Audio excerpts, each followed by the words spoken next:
존경하는 귀빈 여러분, 주미대사관의 경제공사 안세령입니다. 바쁘신 일정에도 오늘 이 자리에 함께해 주신 모든 분들께 진심으로 감사드립니다. 특히 기업 현장에서 활발히 활동하시는 분들과 함께 할 수 있어서 더욱 뜻깊게 생각합니다. 올해 4번째로 열리는 한미 지식재산포럼은 그간 한미 양국의 지식재산 전문가와 기업인들이 함께하는 네트워크의 장으로 자리매김해 왔습니다. 특히 그동안 워싱턴 DC에서만 개최해오던 포럼을 올해 처음으로 뉴욕으로 자리를 옮겨 개최하게 되었습니다. 뉴욕은 캘리포니아와 더불어 우리 기업의 진출이 가장 활발한 곳이면서 바이오, 뷰티, 헬스케어를 중심으로 스타트업이 두각을 나타내는 곳입니다.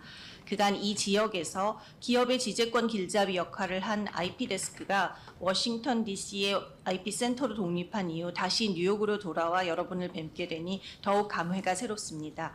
지식재산은 한미 양국 협력의 베스트 모드입니다. 저희 이 스피치를 준비해 주신 우리 특허관님께서 베스트 모드라는 것은 특허 출원서에 기재된 발명의 가장 이상적인 실시 예시라고 설명을 해주셨습니다. 아마 이 자리에 계신 분들은 다 아시겠지만 저는 처음 들어봐서 다시 설명을 드렸습니다. 한미 양자 간 협력은 물론이거니와 IP5, 즉 미국, 한국, 일본, 중국, 유럽 5개 특허청 협의체 그리고 지식재산 기구와 와이프 무대에서도 한국과 미국은 긴밀히 협력하여 글로벌 지식재산 제도를 발전시켜 왔습니다. 특허 심사 품질 관리 방식을 벤치마킹하고 인공지능 발명에 대한 특허 부여 기준을 공유하는 등 한국의 지식재산처와 미국의 특별상표청은 모범적인 협력 관계를 구축해 왔습니다. 기업들도 마찬가지입니다. 미국은 한국에 가장 많은 특허를 출원하는 국가이고 한국은 미국에 4번째로 많이 특허를 출원하는 국가입니다. 특히 한국의 삼성전자와 LG는 미국 기업을 포함해서 작년에 미국에서 첫 번째와 2번째로 많은 특허를 취득하였습니다. 하지만 이렇게 대기업들이 국경을 넘어 활발히 권리를 확보하고 있는 것에 비해 중소기업과 스타트업에게는 아직 갈 길이 많이 남아 있습니다. 우리 스타트업들은 세계 최고의 수준의 기술력과 창의적인 아이디어를 가지고 미국 시장에 진출하고 있지만 특허나 상표 같은 지식재산의 확보를 자칫 간과하기 쉽습니다. 한미 제도는 큰 틀에서는 유사하지만 세부적으로는 다소 차이가 있습니다. 동일한 발명이라도 작은 기준의 차이로 한 나라에서는 특허가 등록되고 다른 나라에서는 거절될 수 있습니다. 특허 침해 소송에서는 더욱 달라져서 배심원제를 채택한 미국에서는 때로는 배상액이 수천억 원, 심지어 2조대에 달하기도 해서 평균 수천만 원인 한국과는 큰 차이가 있습니다. ITC의 수입금지 명령은 수출기업에 치명적일 수 있고 미국 최대 전자상거래 플랫폼인 아마존에서의 리스팅 삭제는 중소기업에게 생존을 위협하는 조치가 될 수 있습니다. 무엇보다 미국은 지식재산 거래가 활발한 시장입니다. 특허 매각이나 라이센싱과 같은 거래가 빈번하게 이루어지고 이는 곧 분쟁으로 이어지기도 합니다. 따라서 스타트업에게 지식재산은 단순한 등록증이 아니라 미국 내 치열한 경쟁에서 기업을 지켜주는 보험이자 새로운 시장을 열어주는 열쇠가 됩니다. 여러분도 잘 아시다시피 트럼프 행정부는 일관되게 America First 무역 정책과 관세 협상을 추진하며 미국 내 투자를 유도하고 있습니다. 특히 지난달 말 USPTO 청장으로 임명된 존 스콰이어스는 골드만삭스 출신으로 강한 특허를 주장하는 친특허권자이자 특허거래 전문가로 알려져 있습니다. 스콰이어스 청장의 임명은 향후 USPTO의 정책 방향이 미국 내에서 직접 특허를 가진 기업에 우호적일 것임을 시사한다고 보여집니다. 이는 우리 기업들에게 경고이자 기회라고 생각합니다. 미국 내 권리를 확보한 기업에게는 새로운 기회가 열릴 수 있지만 준비가 부족한 기업에게는 더 큰 리스크가 될 수 있습니다. 따라서 지금이야말로 미국 진출에 있어 지식재산을 우선적으로 고려해야 할 때입니다. 여러분, 오늘 이 건물 1층에는 백남준 작가의 특별전이 열리고 있습니다. 백남준 작가는 비디오 아트의 선구자이자 예술적 창의성과 소통의 가치를 중시하였습니다. 기업도 마찬가지라고 생각합니다. 창의성은 새로운 시장을 여는 힘이고 소통은 글로벌 진출을 가능케 하는 자산입니다. 오늘 포럼에서 논의되는 지식재산 전략이야말로 우리 기업들의 창의성을 지켜내는 울타리이자 세계로 뻗어나가는 발판이 될 것입니다. 이 자리를 통해 형성된 한국과 미국의 기업, 그리고 지식재산 전문가들의 네트워크가 앞으로의 협력으로 이어질 수 있기를 기대합니다. 끝으로 이 행사를 위해 노력한 지식재산보호원, 워싱턴 DC IP센터와 특허기술진흥원 PCT 코리아에 깊은 감사를 드립니다. 감사합니다. Thank you.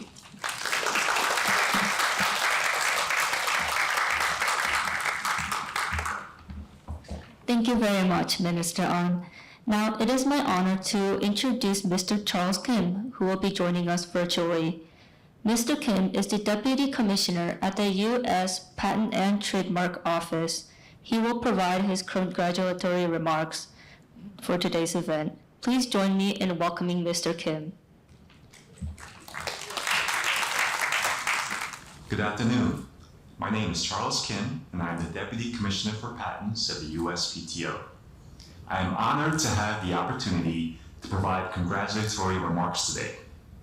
First, I would like to thank the Korean Intellectual Property Office and the Embassy of the Republic of Korea in the US for inviting me to speak today and for hosting today's 2025 Korea-US IP Forum.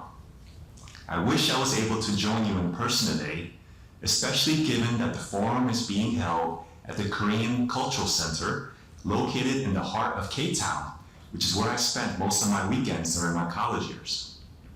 Unfortunately, due to scheduling conflicts, I am not able to attend in person, so please accept my remarks remotely from USPTO headquarters in Alexandria, Virginia.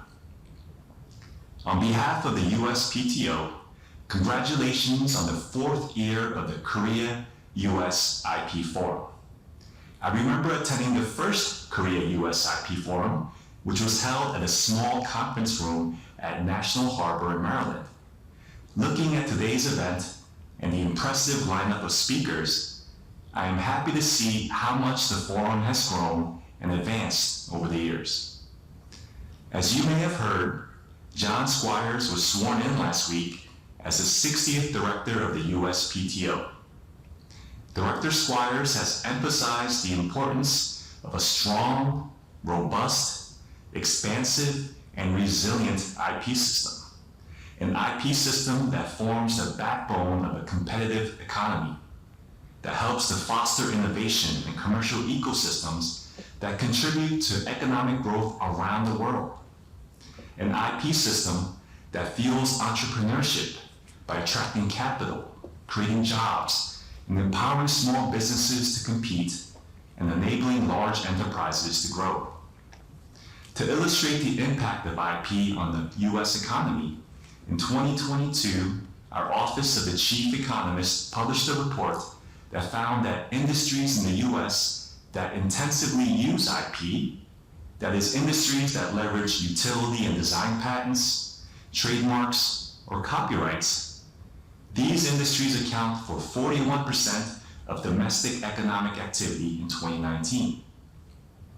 The report also found that these IP-intensive industries directly accounted for more than 47 million US jobs. With respect to these jobs, the report found that employees in IP-intensive industries earned higher wages and participated in more benefits such as health insurance and retirement plans compared to employees in non-IP intensive industries. The report makes clear that the strength of our patent system is tied directly to the strength of our economy. So what are we doing to strengthen our patent system? First, I want to talk briefly about the current status of filings and where we are with our backlogs and pendency. Then I'll discuss some of the initiatives underway aimed at strengthening the quality of patents. To start, we continue to see that there is a great deal of trust in the US patent system. This past fiscal year, which just ended on September 30th, we received over 470,000 new utility, plant, and reissue patent filings. And design patents continue to be extremely popular as well, with design application filings reaching well over 60,000 this past fiscal year. And while we are seeing more business coming in the door, we're also making headway on our patent backlog. In January of this year, our unexamined inventory of utility applications reached an all-time high record of over 838,000 applications. Similarly, our unexamined inventory of design applications also reached an all-time high of over 86,000 applications. However, in just 9 months, we have reduced our inventory of unexamined utility applications by about 40,000 applications and unexamined design applications by about 12,500 applications.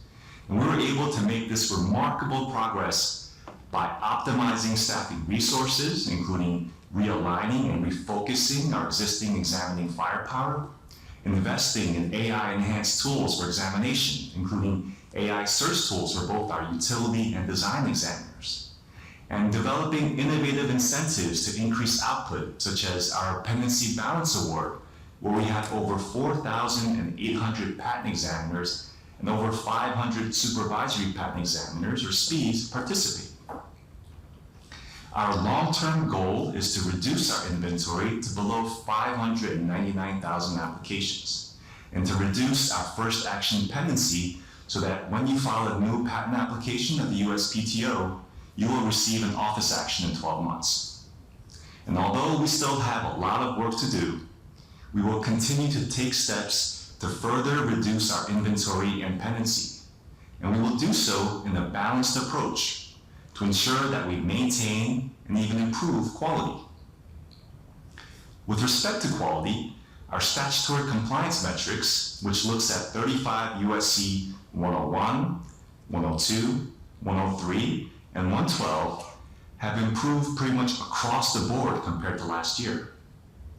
And to continuously improve patent quality, we recently launched a Quality Recognition Award, or QRA, that is the first monetary award of its kind ever at the USPTO.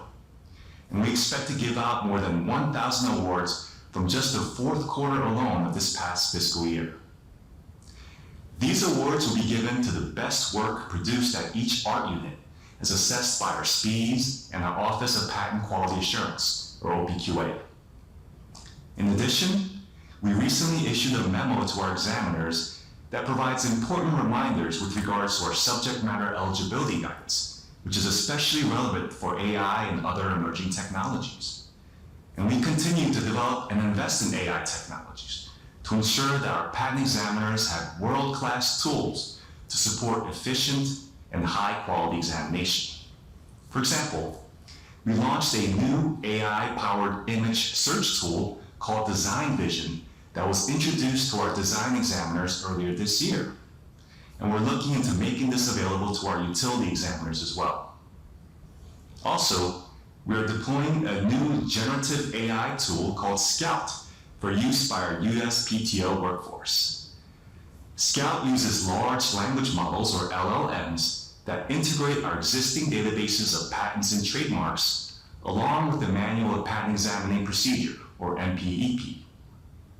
The USPTO is also doubling down on our fraud mitigation efforts to protect the integrity of the US patent system. For example, we recently created a new patent fraud mitigation unit that will focus on detecting and mitigating threats, such as falsified signatures, improper entity status assertions, unauthorized practice of law, and suspicious application filings. This is freeing up our hard-working examiners to focus on legitimate applications. Finally, with regards to our efforts to improve examination, we are in the process of hiring over 1,000 new patent examiners this year. And every new examiner is going to be on campus for a rigorous 8-week training program, where they engage with each other, their trainers, and their soon-to-be supervisors, as well as the USPTO executive team. These new examiners represent the bright future of the USPTO. In closing, I want to assure you that the USPTO has a profound appreciation for the significance of IP rights. The entire team at the USPTO knows that it is our responsibility to ensure a robust and stable IP system that fosters job growth and investment. We are committed to doing everything in our power to enhance and safeguard those rights. Thank you, and have a great forum. Thank you very much, Mr. Kim. Before we begin our first session, we'd like to take a moment to take a VIP group photo. If you are sitting in the first row in front of me, please make your way to the stage.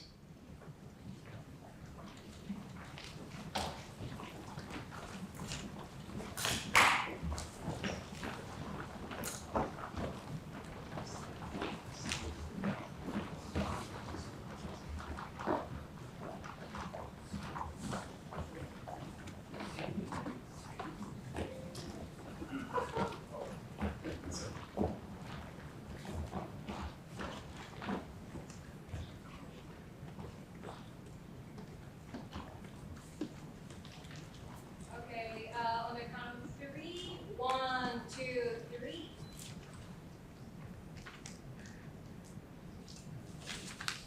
One more time, 1, 2, 3. Okay, let me take another photo. Thank you for your patience. Okay, 1, 2, 3. 1, 2, 3. All right, thank you.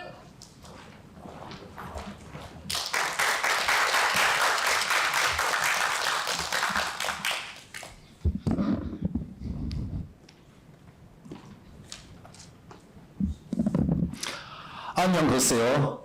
안 장관님과 김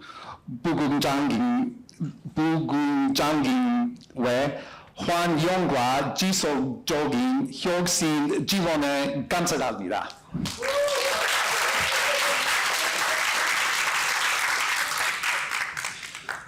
My name is Russ Jacobs. I will not speak in Korean anymore after this, so thank you for indulging me for doing that. I do have the great honor and privilege of working for Starbucks Coffee Company and leading the intellectual property practice there. I live in Seattle, Washington, and really appreciate this opportunity and the kind invitation to this event. Starbucks has a strong connection with Korea. Can anyone guess which city in the world has the second largest number of Starbucks coffee houses? Seoul, yes. For many years, actually, it was the number one in the world. Shanghai has eclipsed that. So you can find over 600 Starbucks coffee houses in Seoul, 1,000 now in Shanghai. But that number in Seoul eclipses the number that we have even in New York City. And Korea has the third largest number of Starbucks coffee houses of any country in the world. So US, followed by China, and then over 2,000 in Korea. So out of the 40,000 Starbucks coffee houses in the world, we have 2,000 in Korea. And while Korea doesn't fall within the coffee belt, Jeju Island produces some of the world's finest matcha green tea, which you can find at Starbucks coffee houses in Korea and in other places around the world. Finally, Starbucks, the IP group with which I work, has a strong relationship with the local IP enforcement sector in Korea, including Coupang, which has awarded the Starbucks IP group its award for strongest brand protection department of any company. And we work very closely with customs on custom seizures and with KOIPA as well. So really appreciate this opportunity that I have to continue to develop the relationships with Starbucks and Korea. Going to talk now today about an IP journey that you'll see from bean to cup, and I'm going to use 3 case studies so that you can see how we think about IP development at Starbucks. Many of you might think of Sutabaksa and the trademarks that we have as the core assets, but it goes beyond just the trademarks that Starbucks has in its portfolio. And in my time in this role in the last 3.5 years, we've focused intentionally on trying to expand the scope and the breadth of the intellectual property and the intangibles that we capture. So hopefully, for those of you who come from different sectors, some of which might be more patent intense or might be more trademark intense, you'll be able to see things that resonate with you in your own circumstances. Throughout today's talk, I will be mentioning value creation insights from a pop culture phenomenon as well as practice pointers. So our pop culture phenomenon is, of course, K-pop Demon Hunters that I will use today. So I have this, as you can see there, this nice little notebook that I got in connection with this phenomenon of the TV movie, of course, but which reflects the importance of Korean culture and K-pop more specifically. So I'll bring in some quotes along the way to try to make this a little bit light and to bring in that relevance into this discussion. So first, I'm going to talk with this first case study about cultivating beans. So at Starbucks, we think about the product that we offer from bean to cup. So coffee comes from agricultural products, and so we have to build into our supply chain a deep respect for the coffee growers around the world and make sure that we're taking the appropriate steps to support them so that we'll have long-term supply of high-quality Arabica coffee that Starbucks needs for its products. So we'll start with the bean, then we'll move on to developing the beverages, and then we'll end with the cup. So that experience that you have as a customer when you get that cup. And I'm going to ask our kind staff if you don't mind playing the video that we have. The future of coffee is at a bit of a crossroads. There are more coffee drinkers in the world than ever before, yet each year, problems like climate change, disease, and diminishing natural resources can make the business of coffee farming harder and harder. Año con año y día con día tenemos que seguir investigando y viendo de qué manera hacemos la forma más rentable de producir café.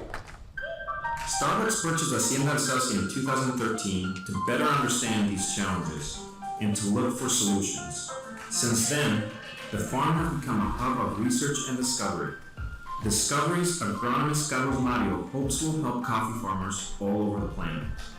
Open source agronomy is to really share information and seeds. Sustainability is critical to improve the living conditions for the farmers.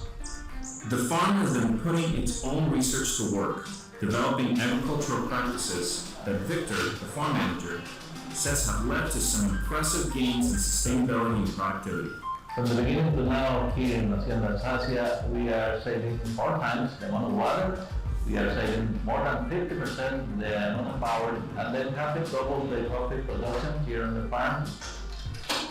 One of the most interesting things happening in Hacienda Alsacia is on a plot of coffee trees that has earned the nickname El Paraíso. On this plot, Victor and his team are using all sorts of new and interesting techniques for everything from soil management to pruning, and it's working. The branches of the trees on El Paraíso are so thick with cherries that farm manager Victor says they look more like corn cobs than coffee trees.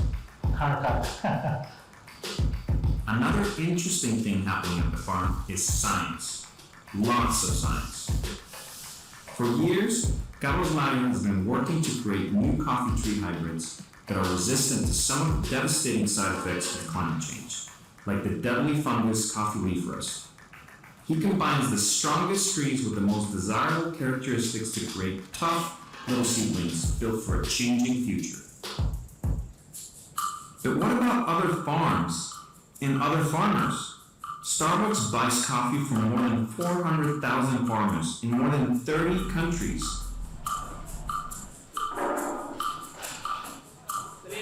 Ya que mi familia soy la 7ª generación productora de café, puntos más complicados que tenemos ahorita es el problema con la roya y el cambio climático. El cambio climático sí nos ha perjudicado, pues no les ha pensado en decir, no, ya no voy a sembrar más café. I'm the 4th generation of coffee growers, so I feel lots of responsibility to keep going, to keep the business going. Que cada grano de café, cada panega de café, cada cajuela que uno saca día con día es para alguna persona en algún lado del mundo lo está disfrutando, está tomando una taza de café. Un caficultor tiene que hacerse la pregunta todos los días de la mañana si en las venas de él hay sangre o hay café. It's kind of one big circle. Hacienda Celsia shares agronomy research, innovative farming practices, and disease-resistant coffee seeds in trees with farmers all over the world. So our farms can be more productive and sustainable, which means they can grow even more delicious coffee for Starbucks to buy and for you to drink. Which means coffee farmers have more money to support their families and communities.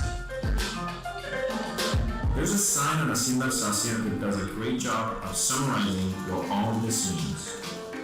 Starbucks and farmers all over the world are working hard to ensure the sustainable future of coffee for all.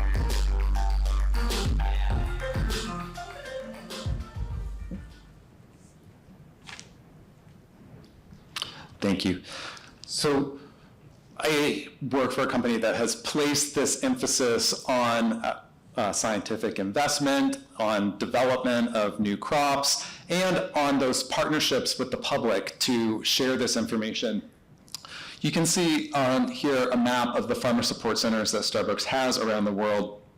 So for decades, farmers could go to, have been able to go to any of these farmer support centers and have one-on-one consulting, to take classes, to have access to resources, and also to plants. So they can go in, any farmer in the world can get a plant, a coffee seedling, and bring it back and plant it on their farm, all with the intention that sharing this knowledge will ensure the sustainability, the long-term sustainability of high-quality Arabica coffee. You don't have to sell that product to Starbucks or put it into the supply chain for Starbucks. The intention is really to build out that robustness of the coffee plant and to share and learn from each other. You can have one-on-one consulting on your property as well to talk about coffee placement, about irrigation. And so this has been going on for decades. As an IP practitioner, I found this inspiring, but for many years, just looked with pride at what my colleagues were doing. About 3 years ago, decided to not only take pride in that, but to take inspiration from that. And so to think, how can we contribute to this ecosystem? So we started partnering more closely with the agronomists at that farm, Hacienda Alsacia, in Costa Rica. Starbucks produces some coffee for sale from that farm, but really it's a research farm. You can also visit as a tourist and learn more about coffee cultivation there. But as the video mentioned, we source most of our coffee from smallholder farms. So people who grow coffee in their backyards, or maybe have a bit more property on that. But inspired by that, we decided to think from an IP lens, how can we work within this ecosystem? So within an open source mindset that we have of giving coffee plants away, we looked at the tools that we have, and we decided that we would recognize the work of these agronomists with plant variety protection applications. So plant variety protections are the US version of the UPOV, which is an international treaty relating to plant breeder rights. Not to go into too much detail, there are 3 different IP tools in the US that you can use to protect plants. You have the PVP, as well as plant patents and utility patents. This is a bit distinctive in that it's not the USPTO that manages this program, it's the United States Department of Agriculture. So we've been working with the USDA for the last 1.5 years to get this protection for a new varietal of coffee plant. We have already committed at Starbucks to make this open source. So the great benefit for the community of agronomists and food scientists is that the research, all of the research supporting this, is now publicly accessible and searchable within databases. The seeds will be deposited through the program and will be available not only at the farmer support centers, but through the USDA program. And so it's putting the scientific research that's behind those plants in a same position as those as those actual seedlings in the plants that we make available at our farmer support centers. And the hope behind this too is that we will continue to contribute and allow others to build off of the research that we're doing to make new varietals of coffee that have the quality, that meet the quality expectations of Starbucks, but that also can resist drought, coffee rust and other diseases, and new environmental conditions that the world will encounter in the future as we go forward. So first wrap-up slide for one of the case studies. Value creation insight comes from K-pop demon hunters. And some of you probably know this much better than I do, but one of the characters, Celine, said, find music and said, our music ignites the soul and brings people together. And so the lesson from this is find value in what you share. It's oftentimes that we think as IP practitioners about rights to exclude. What can we do to keep others out from using this, from using what we protect? But there are times where it makes sense to bring people in through a license that you can extend, or by making something generally accessible. We think in the patent world, right, of standard essential patents, and yes, you get a royalty from that, but you are allowing entire ecosystems to be built off of that technology. In this case, for this innovation, it did not make any sense to exclude others from using it or requiring license payments for that. It makes sense to share it. Practice pointer, use a lens of proportionality. Registration does not require aggressive enforcement. So sometimes it's important to get that registration as a deterrent. Sometimes it's important to get a registration to secure your rights as opposed so that someone else doesn't claim them. And sometimes it's important to get that registration so that you can recognize the work of the inventors. In this case, those agronomists who have been working on this specific varietal for a decade. It takes that long in order to develop new plant varietals. Let's look now as we move on from the bean into the beverages. So I'm going to introduce you to one of the new coffees that we offer globally, Starbucks Sansera Blend. What was unique about this coffee is that we launched it both in coffee houses and in grocery at the same time. So when you go to your grocery stores, convenience stores, mass drugstores, Starbucks has packaged coffee products and ready-to-drink bottled and canned beverages as well.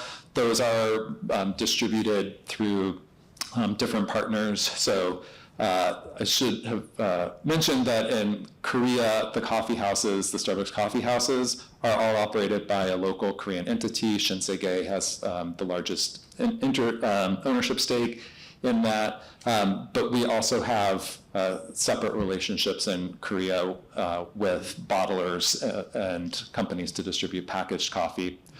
Historically, Starbucks has offered packaged coffee and brewed coffee first in coffee houses so that customers get that experience of going to the coffee house and trying the cup of drip coffee, brewed coffee, or getting their latte with that coffee. Once they become fans of that, then they can find it in the grocery aisle as well. This one we launched globally in both channels at the same time. And we also launched it globally, which produces its own set of challenges. So my team had this problem to solve, to launch a balanced and approachable light roast coffee, delicious hot or iced, both with milk and without, suited for any brewing method, Sunny.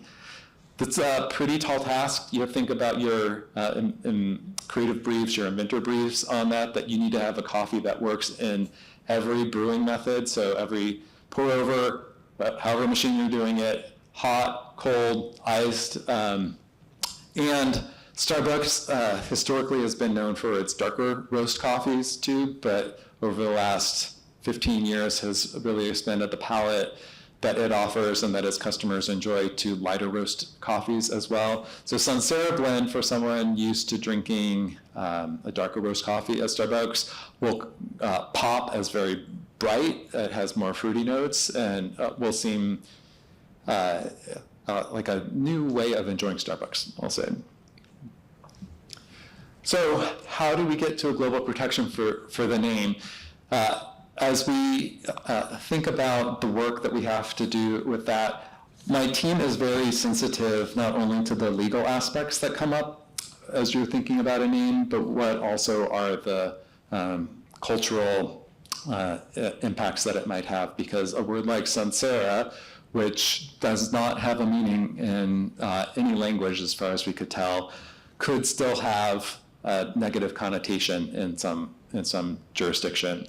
We did also have to overcome questions about when it's a term that doesn't have any meaning. Is it being used descriptively, perhaps to refer to a varietal name or to origin of the coffee? You also have the challenge that because it's not a term that people are familiar with, it's a coined term, that you want to have strong rights in it, but the trademark registers are so full now. So Deputy Director Kim mentioned about the pendency on patents at the USPTO. You have some not as terrible pendency issues at the USPTO on the trademark side now, but you have millions and millions of trademarks registered and around the world, leading to some academics saying that we've run out of trademarks or we will shortly run out of trademarks. And so the challenge was coming up with a name that would meet all of these criteria in short order that we could launch around the world. This was, I think, option number 12 that we had to search all in a couple of weeks in order to get this ready.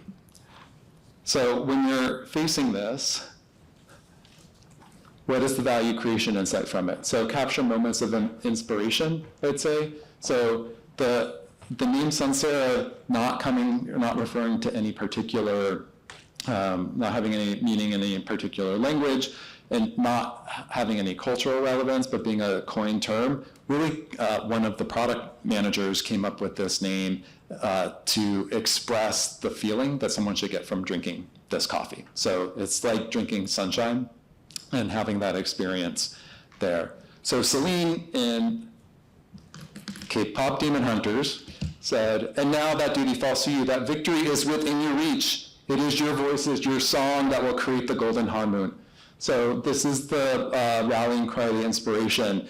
We as IP practitioners, for those of you who are lawyers and IP practitioners in the room, we need to find those moments of inspiration and cultivate them, and then find how we can protect them. The practice point, use a lens of strategy, protect what has value for the business proposition.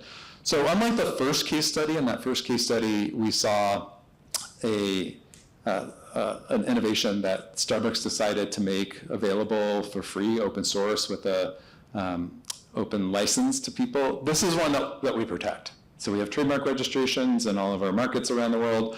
For Sansera Blend, we have a proportionate enforcement strategy. So if someone else wants to offer Sansera Blend coffee, we will send them a nice note to say, perhaps you did not realize that you are using registered trademark, and you should stop now, please. Thank you very much. And then expect that they will stop immediately on that. And they, of course, always do on that, because that's how these things play out. That is my joke for this one. But this is also not one where it's like the siren logo or the Starbucks word mark or Frappuccino, where we will go in with as robust of an enforcement strategy. The key core assets that Starbucks has, that's where we'll put most of our resources when we're looking at enforcement. So our third of 3 case studies that we have, serving quality. So the problem to solve, delivering an iconic cup worthy of our premium beverages. Starbucks cup, we believe, is iconic, appearing in TV shows and movies. That hot cup of the white cup with the green siren logo on it and the white lid is spotted immediately, and then the cold cup, which has developed a little bit more over the years, but with the image of the siren logo and the domed lid, speak to the reputation and the quality of Starbucks. The holiday cup is a moment that fans look for for 12 months. So on that day, when the holiday cups drop just about a month from today, in the US, you can get a free red holiday cup as well, a reusable cup. We'll have lines out the door of people waiting to get their first holiday cup of the season.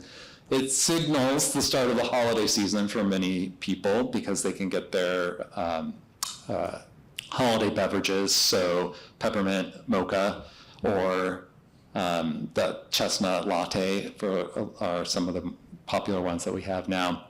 But also the graphics of it are viewed as part of the pop culture and part of the visual culture to which Starbucks has contributed over the years.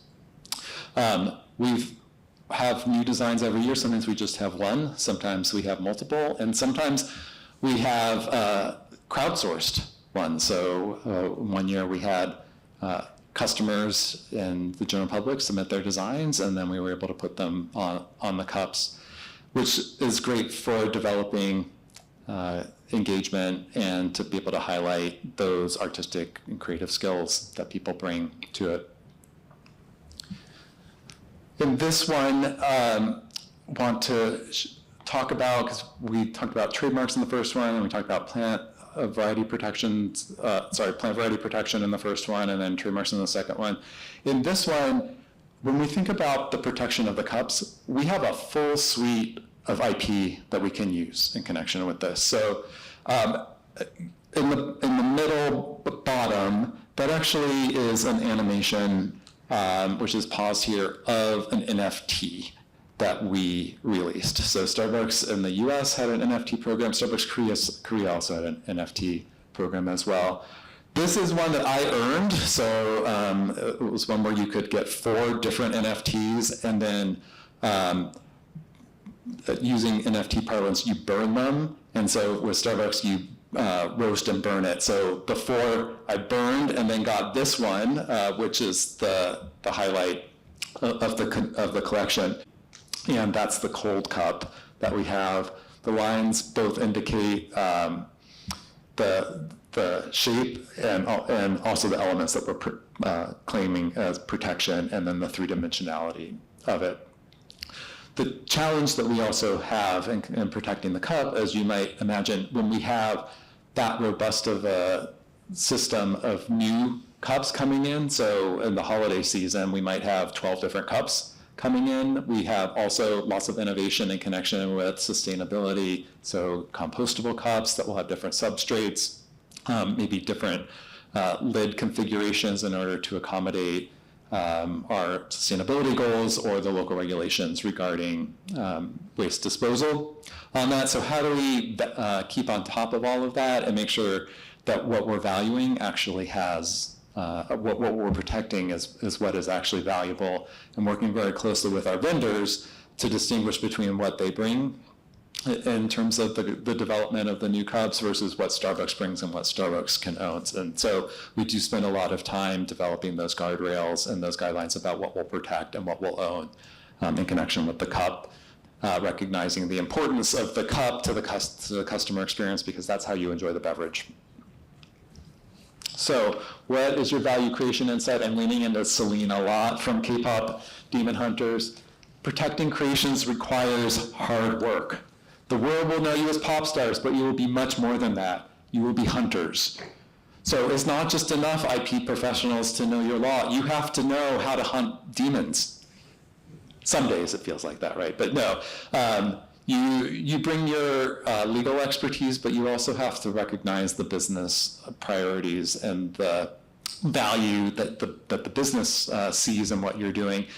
You, as a legal professional, have so many tools that you can use, but if you haven't explained to your client why you're doing it, then you aren't fully developing that relationship and explaining the value that you're bringing to this. From the practice point of view, use a lens of prioritization, develop robust protection strategies for key assets. So here, our cups represent a significant source identifier to Starbucks and an area of innovation for that. So we look at multiple tools and types of IP that we can use to protect them.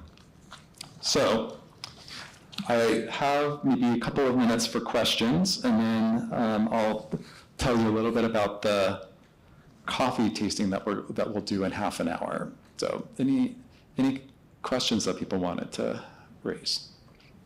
And I'll repeat the question too.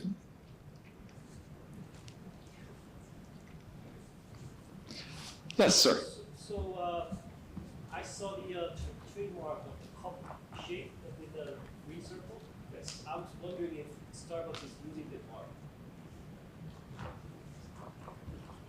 Yeah, so the question was about, oops, wrong way. This trademark in the upper left, does Starbucks use that mark with the outline of the cup and the green circle? And we do, so we have it like in the ordering app and then on the web page to indicate store locations and to allow for ordering. So in a 2D version, and then on cups, we have it on drinkware as well. Thanks.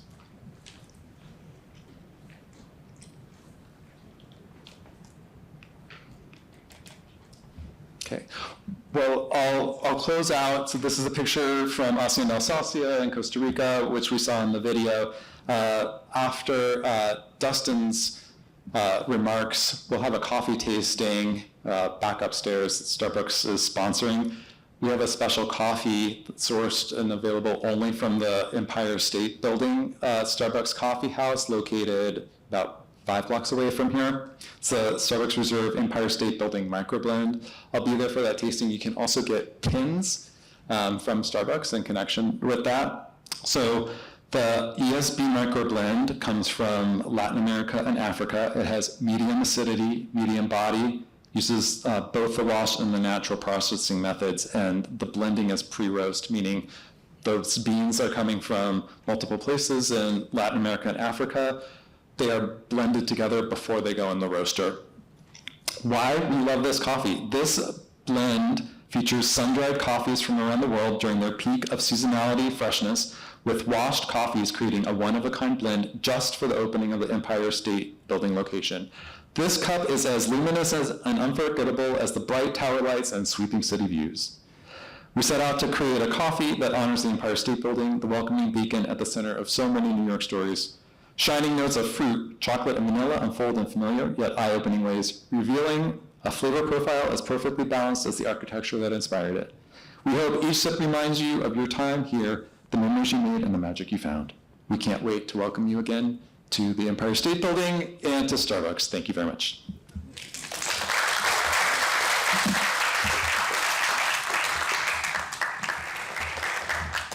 Okay, annyeonghaseyo. Thank you so much for having me here. I was kind of curious. I'm a walker. Can I walk around, or do you need me to stand here? We'll find out. Okay, we'll see. I just don't know if the light will follow me, but we'll do. I won't walk the whole time. But let me just first say a big thank you. I thought Russ did an excellent job. Thank you to Minister An, Miss O, all the organizers. It's a real honor for me to be here.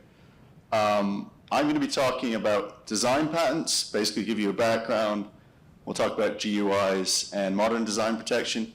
If you don't know anything about designs, I'm going to show you how it's done. All right, so background. Design patents, there's really 3 rights in the US to protect like the design of something. I think Russ probably mentioned most of them. Design patents, copyright, trade dress, you maybe hinted at with some of the cups. So here's like the full slew of IP rights in the US. You got your utility patents, design patents. Russ mentioned plant patents. He also mentioned copyright. You can use copyright to protect some visual designs. And then within the scope of trademark, there's trade dress. So that's another way you might protect something visually. We'll touch on that. And then there's trade secrets, not really something that's typically used to protect the visual appearance of something. So this is just kind of a visual appearance. I don't know, there might be some level of interactivity here. If you saw any of these, the design patent, the copyright, or the trade dress, you would say this is associated with Russ is looking. Christian Louboutin, I can almost hear him. Yeah, so this is a design patent that Christian Louboutin owns in the top, something that you could protect by copyright, maybe this visual appearance. Some shoes might have a degree of protection if it's separable. That's kind of the test in the US. And then trade dress, they've really developed this over time, this association where if you see this contrasting red shoe, particularly on a high heel, people just see that and know that it's a Christian Louboutin shoe. I think he originally applied lipstick to the bottom of shoes, or sorry, not lipstick, nail polish to the bottom of shoes, but I'm not sure what the technique is used today, but it sort of develops that, source identification over time. This is just a breakdown on the table of kind of the policy behind it. So in design patents, it's under the patent system in the US, so really protecting the rights of inventors. The requirements are that it has to be novel, non-obvious, and as well as ornamental. So that's really the distinction on the patent side to a utility patent, where it has to be kind of useful. The term lasts in the US for 15 years from the date of issue, and the protection is it has to be substantially the same. Copyright, we're again protecting the person who's originating it. Here it would be an author. The requirement has to be something that's expressive, but original, and in this case, non-useful. The term is the life of the author plus 70 years. And then really the test for infringement would be showing both substantial similarity as well as copying. And in trade dress, the idea is we're protecting the consumer, right? So when they're picking up their Starbucks coffee cup, they know that they're getting Starbucks coffee inside it, or whatever the product might be. The requirements has to be distinctive, again, non-functional. It can be potentially perpetual, as long as you're continuing to use this trademark, the source identifier, and the protection is really looking around the likelihood of confusion. So maybe just another quick summary on this, just contrasting design patents and trade dress. So design patents, we're looking at the overall visual appearance of a claimed design. In trade dress, we're looking at it's something working as a source indicator, a source identifier. For design patent, it has to be ornamental, new, and not obvious over existing designs, whether those are in a design patent or just out in the world. Trade dress, it's again, the kind of focus is it has to be operating as a source identifier, has to be used in commerce, and primarily non-functional. So you might ask what do they protect? I'm going to try walking across here. Let's see, do I get a light or am I going into the darkness? It's actually easier to see. I'll go back there in a minute. But they protect the ornamental visual appearance of an article of manufacture. So in the US, here we go. In the US, this could be the configuration of a shape of an article. So the idea here on the left is that you're protecting the shape of a teacup, but not really the surface ornamentation. You could protect, if you came up with a new surface ornamentation, that is something that's protectable, has to be tied in the US to an article of manufacture, but there's ways you can describe that. Or you can combine the two, right? So you can protect the shape of a teacup as well as the ornamentation that's on it. So just going to keep using Starbucks examples. If they wanted to protect their holiday cup, that might be something where they could combine the shape of the cup plus the design that's on it. I originally am from the area of the UK near Oxford. I grew up partly in Abingdon-on-Thames. It's also the home of MG cars. So this is an MG car. Does this look like something you can protect with a design patent? You can give me a nod, or I'm seeing some nods in the audience. Yeah, this is eligible subject matter for design patents. You can also protect parts of products, so parts of cars. You can protect just the wheel. You can protect just the hubcap. What about this? What about just the logo? Any thoughts? Isn't that just like a trademark, though? Well, this is something, if it's new and not obvious, it's something you could protect, actually, with a design patent. One example would be if you came up with a new icon for an app, that you might see on your smartphone. As long as it meets the requirements and you can tie it to an article of manufacture. So in the US, you might say display screen or portion thereof with an icon. That is something that you could protect with a design patent.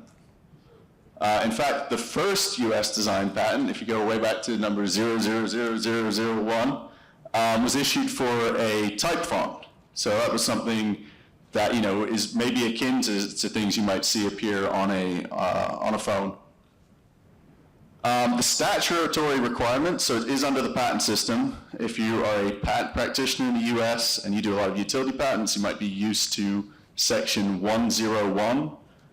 171 is the design equivalent, and maybe the key distinction is this underlined word here, that it has to be ornamental.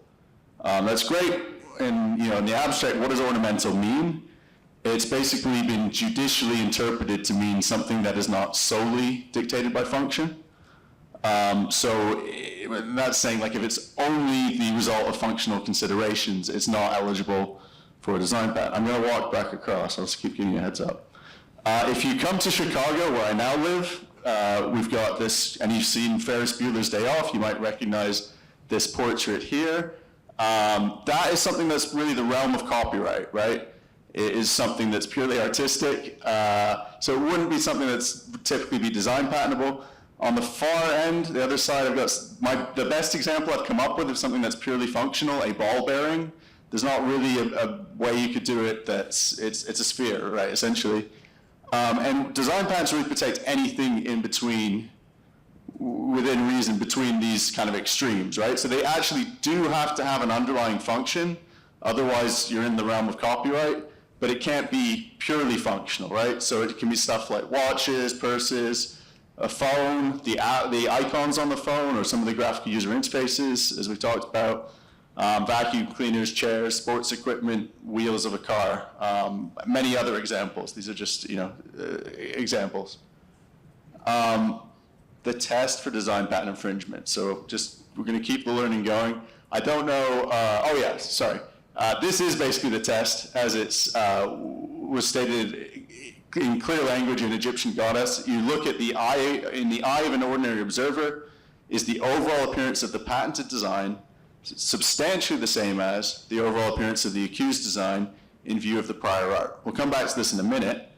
I was going to say, does anyone know what's going on in Chicago in 1871? I kind of gave it away because I clicked too soon.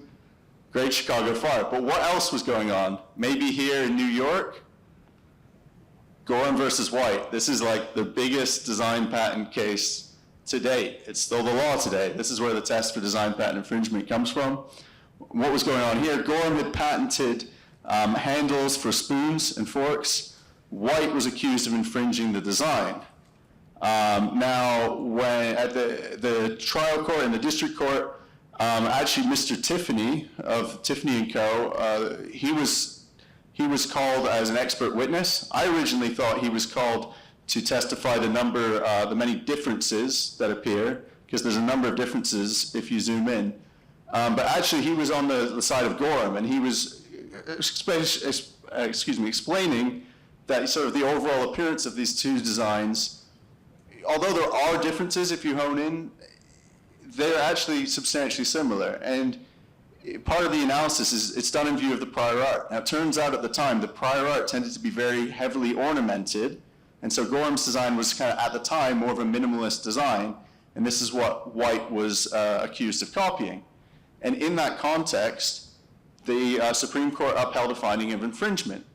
Now, hypothetically speaking, if the prior art had been much more similar, and maybe a kind of more crowded area, it's possible that these differences, because there were differences that are identifiable, those would maybe take on more significance.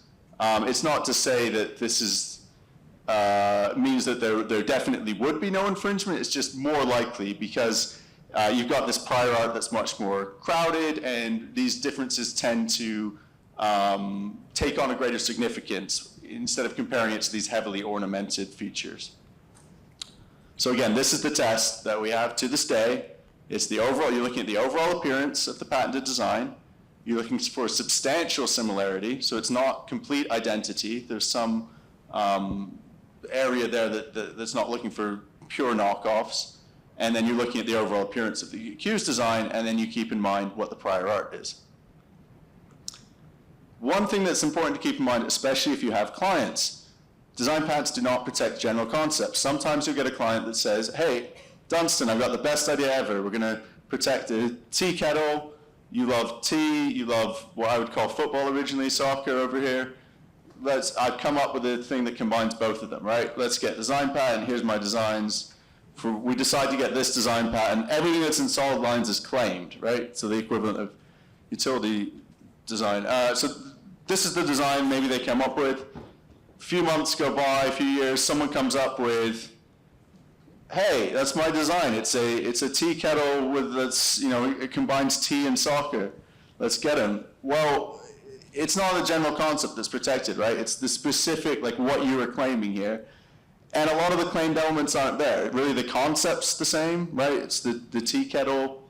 But there's so many visual differences here. I submit to you that even if the prior art was very different, there wouldn't be infringement here. It's because it's really just protecting the idea. I want to pivot slightly to trade dress. Time for audience interaction. And what product does this bottle contain? Yeah, exactly. So actually Coca-Cola started off with design patents. As far back as 1915, they got the original design patent on the Coca-Cola bottle, but they developed over time this association that just based on the shape, you know what the product contains. And that's really, trade dress in a nutshell. It's using the shape of something rather than the name to act as a source identifier. You can have overlapping rights. So, for a period of time, Coca-Cola may have had both design patent protection that eventually expired. They may have had trade dress protection. At this point, they would be relying on trade dress protection for the shape of this bottle. And for just considerations as a business or for a client, if they're launching a new product, it might be the time to seek design patent protection because you just don't have that consumer association yet with the product. So you could file a design patent application, and then after your design patent expires, you may have built up over the time, this period of 15 years where you were able to exclude others. You may have built up the secondary meaning where people see that and they say, oh, that's Coca-Cola, or that's a Starbucks cup. I don't get points every time I mention Starbucks. I just liked Russ's presentation. But that's it. And then you could file for trade dress protection if you wanted to actually get a registration.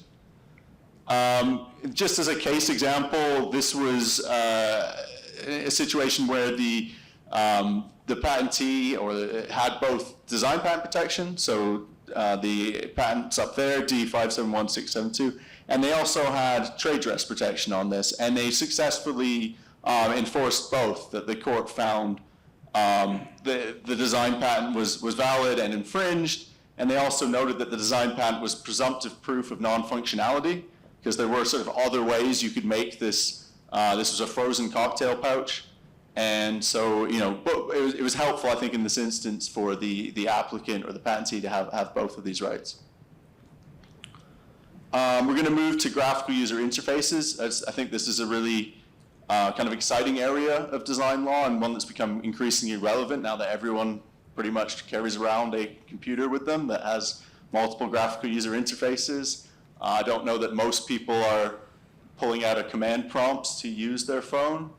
Most of us are clicking on things, right? So that's really what a graphical user interface or GUI is. It's just a way that users can interact with your phone without having to use essentially a command prompt. I think particularly in this modern age, well-designed GUIs allow people to use your phone or laptop, whatever your device you're using, without the need for complicated training. So when they're done well, you get this real benefit of efficiency. And I think the truth is it's both the functional aspects as well as the ornamental aspects are often worth protecting. I like to think of this as design going under the glass. So the way this works, maybe almost 20 years ago, you might have a physical remote control. I guess I've got this clicker. It still works very well. But you might be able to move this clicker onto your phone. So this is just an example where LG Electronics, 1997, they had a design patent on a physical remote control, and then they have a, I guess about 9 years ago, a display screen with graphical user interface where it's a remote control, but one that's virtual. You can see other examples of this, from the rotary phone moving into how you would dial if you wanted to use your smartphone to call someone, to, other things you see around your house, their thermostat, There might be some inspiration in the shape from what was originally in the thermostat. I don't know. Even with refrigerators, I think a lot of the time this is a much more user-friendly way to set your refrigerator. I don't know what the number 5 means a lot of the time on some of the older models. I do know I'm kind of bilingual in Celsius and Fahrenheit at this point, so I have a much better understanding of what that's saying. I think there's, it can be some really great design. It makes it a lot easier for people to use. Just going to modern design protection, I used to get asked this by some of the associates when I start talking about design patents, and maybe I'd focus on like limitations of them, or they can be somewhat narrow, and I'd be like, well, why would we even bother filing for a design patent? I think there's a number of reasons. Good designs are valuable. I've got this quote for you from Raymond Loewy, a famous designer from 1929. He basically just said, when two products are equal in price, function, and quality, the better looking products will outsell the other. Many products these days and in the past are knocked off for their visual appearance. And design patents, they're really good at preventing knockoffs. They're also effective against substantially similar products. And so I think sometimes if you might be primarily concerned about the way something works, but if you're going to be upset if someone just copies the look of your product, it's probably worth at least considering filing a design application. Similar to the way you typically wouldn't file a utility patent application with just one claim, in the US at least, a design patent has one claim. It's the drawings effectively. But the way you can do kind of dependent claims, or the equivalent of that, is you file multiple design patents. So just as an example, when Apple launched their iPhone in 2007, they filed a vast range of applications across all aspects of the phone, as Samsung and others came to find out years later. And it can be hard to invent around like a well-planned design portfolio. Sometimes it's just helpful to have more arrows in your quiver, to say, sort of this idea of layered protection. You just don't know ahead of time what people are going to copy. Maybe they'll copy the way it looks, maybe they'll copy the way it works. So it's helpful just to have both of these rights at your disposal. And then I think Deputy Director Kim hinted at this. It can be faster and less expensive to obtain design patents versus utility patents. I've got a few more reasons. The ornamentality of a design is a low bar. So this is really just comparing it to trade dress. It can be typically quite hard to get trade dress protection just because of this functionality issue. But for design patents, typically functionality isn't a rejection you're going to face. There are some situations where you will, but it's not as difficult. And there's reasons why that should be a different standard. Also, that expired design patent, as we saw with the Coca-Cola bottle example, that can give rise to trade dress protection. It can be easier to prove design patent infringement, especially compared to trade dress. Did I do something? At the bottom, I don't know. And then one last thing that's very attractive to people asserting design patents is this equitable remedy that's under Section 289. It's just for design patent application, or just for design patents. And it's a disgorgement of an infringer's profits. And this really came out of, there's these cases from the 1880s where these carpet designs were being copied. Infringement was found. It went up to the Supreme Court. The Supreme Court said, yeah, there's infringement, but we're only going to give damages of 6 cents per design. And basically it went back, Congress said, this isn't right. These are being kind of copied. We need to do something about it. And they came up with this special remedy for design patents on the idea that it's the design that sells the article. So we need to protect this in some way. I was going to, just mention the growth of design patents. This kind of goes to what Deputy Director Kim mentioned. I think he was saying we're at 60,000 now. So this is a few years behind. But from 1970, you're at around 5,000 design patent applications being filed per year. And so now we're off of this chart at 60,000, kind of a tenfold increase. Who are filing these design patents? This is kind of a list of basically your top, I think it's 14 filers in the US. So you see a number of automakers. Happy to see Hyundai, Kia in there, as well as Ford, Porsche, General Motors. You've got people making apparel like Nike and Adidas. Technology companies, so we see some more Korean companies in here with Samsung Electronics, LG Electronics. but there's also consumer product manufacturers and even home improvement and building products. So these are really the main players who are finding the most applications in the United States at the moment. And other thing that's attractive about them is the opportunity to get temporary restraining orders, TROs. Just a brief case example here. It's just something that can be useful, especially if you're going to a trade show and you're expecting to see knockoff products. It's very hard typically to get a TRO based on a utility patent. And one of the main reasons for that is you would need claim construction. That's quite an involved process. It's much easier to say to a district court judge, like, here are our design patent drawings. Someone is copying this. You can put them side by side. You can see it's identical or near identical, and you can get an emergency TRO. The example here, I think it's called the hoverboard. Someone can correct me. When this launched several years ago now, there was a trade show in Las Vegas, and Future Motion had both a utility patent, so that's up there, as well as a design patent. You see an image from the design patent here. They were able to get a TRO based on the design patent. The utility patent was not helpful for getting that TRO, so they're actually able to get the knockoffs seized from the conference. It was sort of a very effective, quick enforcement method. Just some takeaways from this talk. Hopefully you enjoyed it. Maybe I'll walk over here again just for the sake of it. Just design patents are a very helpful addition to your portfolio. Again, you just don't know ahead of time what people are going to copy. You often know that they're going to come. I was thinking of a quote that someone told me recently. It was a client of mine, but I realized it's not super polite. So maybe I'll come back to it when I get the whole thing out of my head.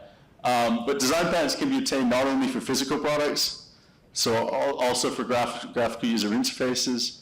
And as I mentioned at the end, that TROs can be obtained for design patents. It's easier to get for design patents than utility patents. The quote I was going to mention, it's a close friend and client of mine. He's in Germany. Essentially, you know that after you launch your product, how did he put it? You put the excrement out there, you know the flies are going to come.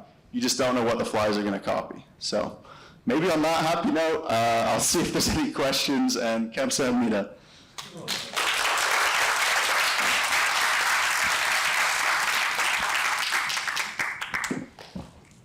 Thank you, everybody. It's a pleasure to be here and have the opportunity to speak to you all. So without further ado, I'm just going to move through the slides here. This is just a disclaimer, so that everything I say is my own opinion, and I'm not giving any legal advice or providing or creating any attorney-client relation.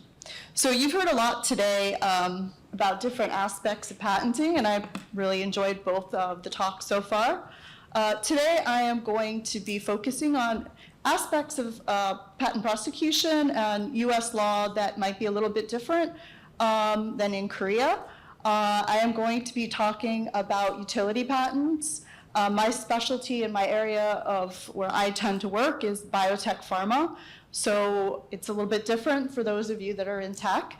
But the idea of when you file a utility patent will be the same, and the concept will be the same. So I'll be focusing on and touching upon these three topics: types of prior art, some of the exceptions, double patenting, and doctrine of equivalence. To be clear, each of these merits extensive discussion. You could have just elements of the prior art could be a talk in and of itself, and what the exceptions are, not to say the less of any of the other topics. So when I speak today, I'm going to be focusing on the America Invents Act statutes, not the pre-AIA or American Invents Act statutes. So I'm going to touch upon briefly today the statute, section 35 USC 102, which provides the conditions for novelty, and it also provides what qualifies as prior art for purposes of novelty and non-obviousness. There are two categories of prior art identified in the statute. So the first, oops, sorry, went too far. I'm going the wrong way. The first type that's here is if before the effective filing date of the claimed invention, the claimed invention was patented, and that's patented anywhere, it's not restricted to the US, described in a printed publication, in public use anywhere, on sale anywhere, or otherwise publicly available. And in the context of this section of the statute, the effective filing date of the claimed invention means the earlier of either the actual filing date of the patent or patent application containing the claimed invention, or the filing date of that you're entitled to claim priority to, so that it's entitled to priority. So there's no requirement under this aspect, which is 35 U.S.C. 102A1, that the prior art be by others. However, because you might encounter some of your own prior art, there is an exception to the prior art under section 102A1. And this exception provides that disclosure made 1 year or less before the effective filing date of the claimed invention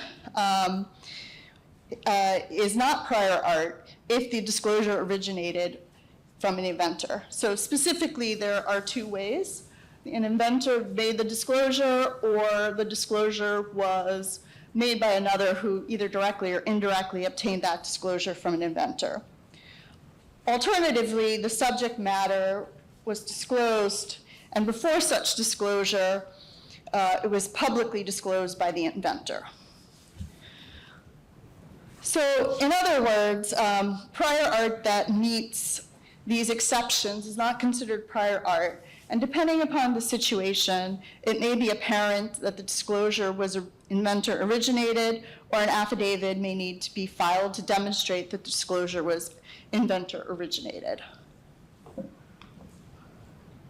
So the second type of prior art is where the disclosure of the claimed invention is in an issued US patent, publication of a US patent application, or a PCT application publication that designates the US. And that patent or patent application publication names another and was effectively filed before the filing date, the effective filing date of the claimed invention.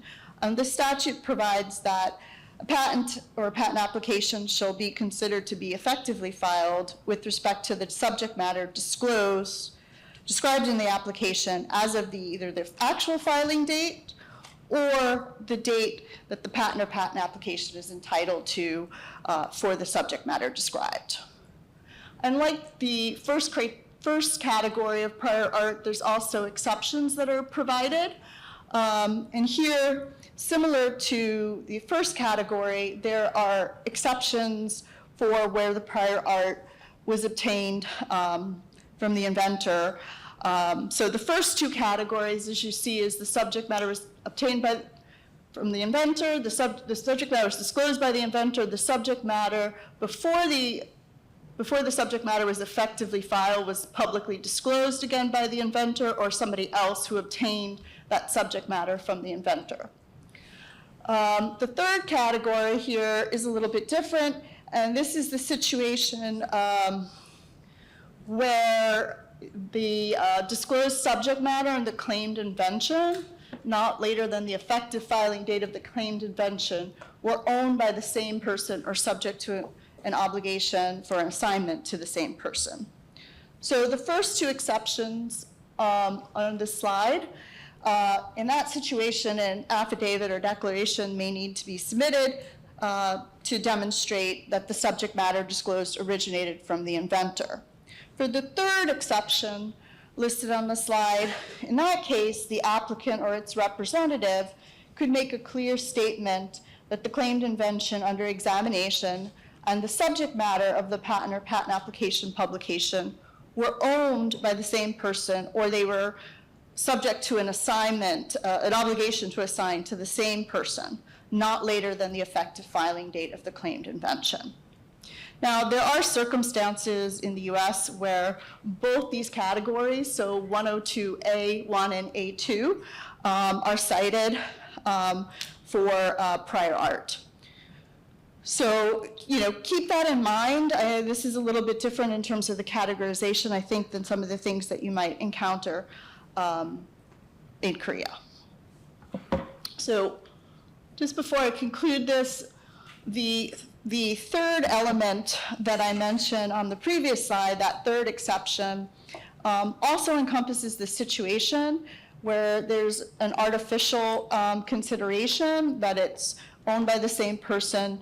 So in this case, the statute provides that subject matter disclosed in a claimed invention will be deemed to be owned by the same person, or a subject, or that person has the obligation to assign to the same person if it falls under and meets the criteria for being subject to a joint research agreement. And I'm not going to go through them, but these are the requirements that need to be established to rely on the joint research agreement exception.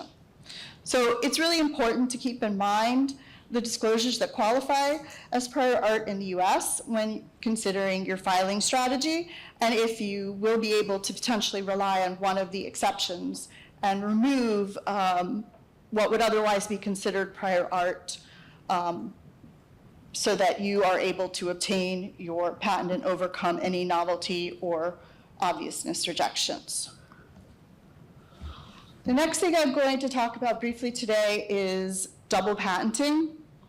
And I want to note here the reason why I brought this up and spoke about briefly on the novelty aspect and what qualifies as prior art, because there are circumstances in the US where a US patent or patent application is cited as prior art for novelty and for obviousness, as well as double patenting. So even if you're able to remove a US patent or patent application as prior art, there's still a possibility that double patenting may be a concern.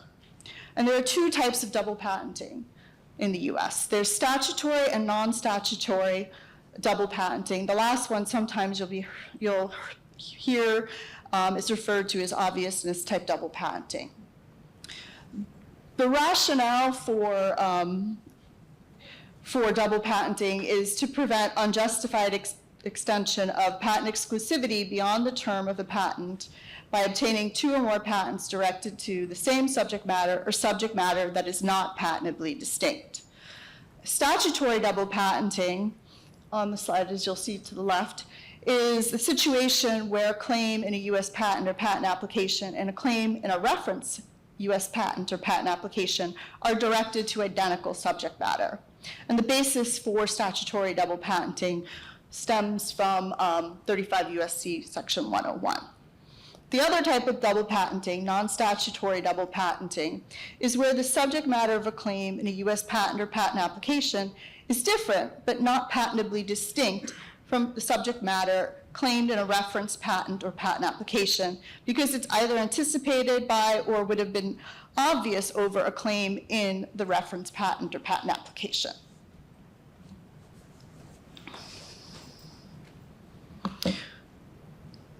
So for both statutory and non-statutory patenting double patenting to apply, one of the criteria on this slide needs to be met. There's at least one inventor in common between a U.S. patent or patent application and a reference patent or patent application, or there's at least one common applicant or common owner between the U.S. patent and patent application and the reference patent or patent application. There's also the situation, because of the joint research exception, where if an applicant has established that that joint research agreement exists and it's been relied on as an exception to remove a piece of prior art, in that situation, that a patent in that situation could come up as be cited for double patenting. So on this slide here, I just highlighted to the right, here you'll see that there are not only inventors, but there's also the assignee in common. So as I mentioned, the primary rationale for or public policy rationale for non-statutory double patenting in particular is that the public should be able to assume that upon expiration of a patent, it will be free to use the claimed invention in a patent and any modifications or variations thereof that would have been obvious to a person of ordinary skill in the art. So to decide if a claim in a U.S. patent or patent application would have been anticipated by or be an obvious variation of a claim in a reference patent application, the first step is to construe the claims in both the patent and patent application and the reference patent or patent application and determine what the differences are. And then the second step is to determine if the differences render the challenged claim patentably distinct from the claim in the reference U.S. patent or patent application.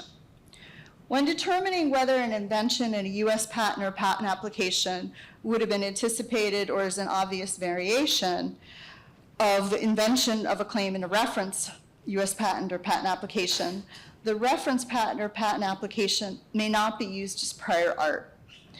However, the specification may in certain instances be referred to. For example, the specification may be referred to understand the meaning of a term in the claim. Also, portions of the specification may be considered in terms of the support and the utility disclosed. An example of a claim in a U.S. reference patent or patent application anticipating a claim that you're pursuing in a patent application is where the application that you're pursuing is directed to a genus and the reference patent or application is directed to a species. So you can see in that situation that there would be a potential issue with non-statutory double patenting. The analysis of whether a claim in a reference patent or patent application is similar for obviousness purposes as to the analysis done for prior art. But unlike prior art, specification isn't used as prior art. It's really the focus is on the claims. So in the obviousness analysis in non-statutory double patenting, it would involve determining the scope and content of a reference U.S. patent claim relative to a claim in a patent application at issue, determining the differences between the scope and the content of the reference U.S. patent claim and the claim in the patent application at issue, determining the level of ordinary skill in the pertinent art, and evaluating any objective indicia of non-obviousness. In this context of non-statutory double patenting, where it's an obviousness rejection, secondary references may be cited, but those need to have been in the prior art.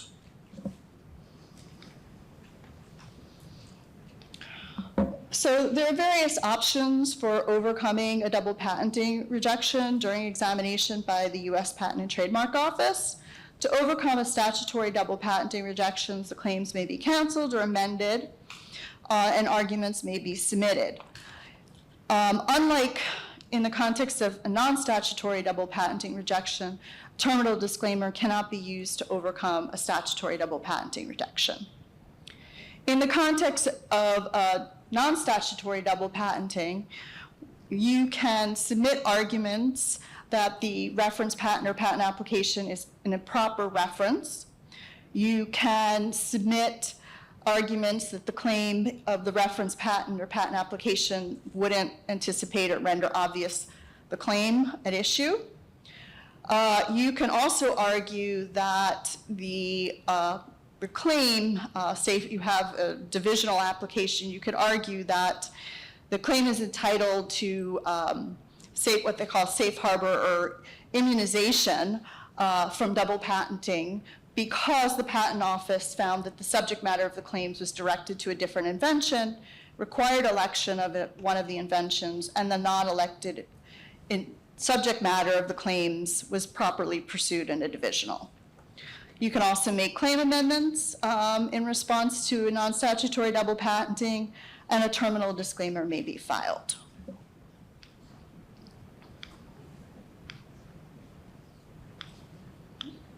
Oops.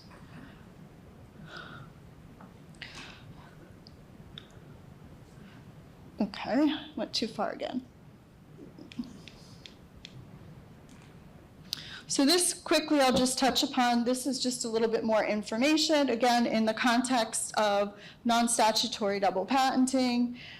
Here where if there was a restriction requirement, you elected one invention and the restriction was not withdrawn, and you properly filed a divisional to pursue the subject matter that was not elected, you have immunization from non-statutory double patenting. There are instances, if I give a couple of examples, where you can't rely on the safe harbor. For example, if an applicant voluntarily restricts two or more inventions, or if the claims in a divisional application are not in agreement and consonant with what the restriction requirement was that the examiner instituted.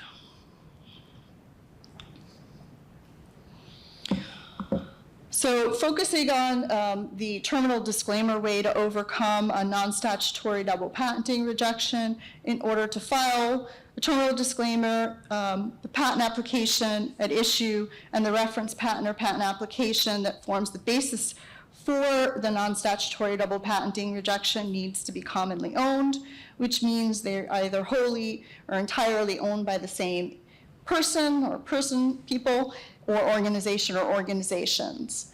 The exception to this rule, again, is where it's been established that there is a joint research agreement in place.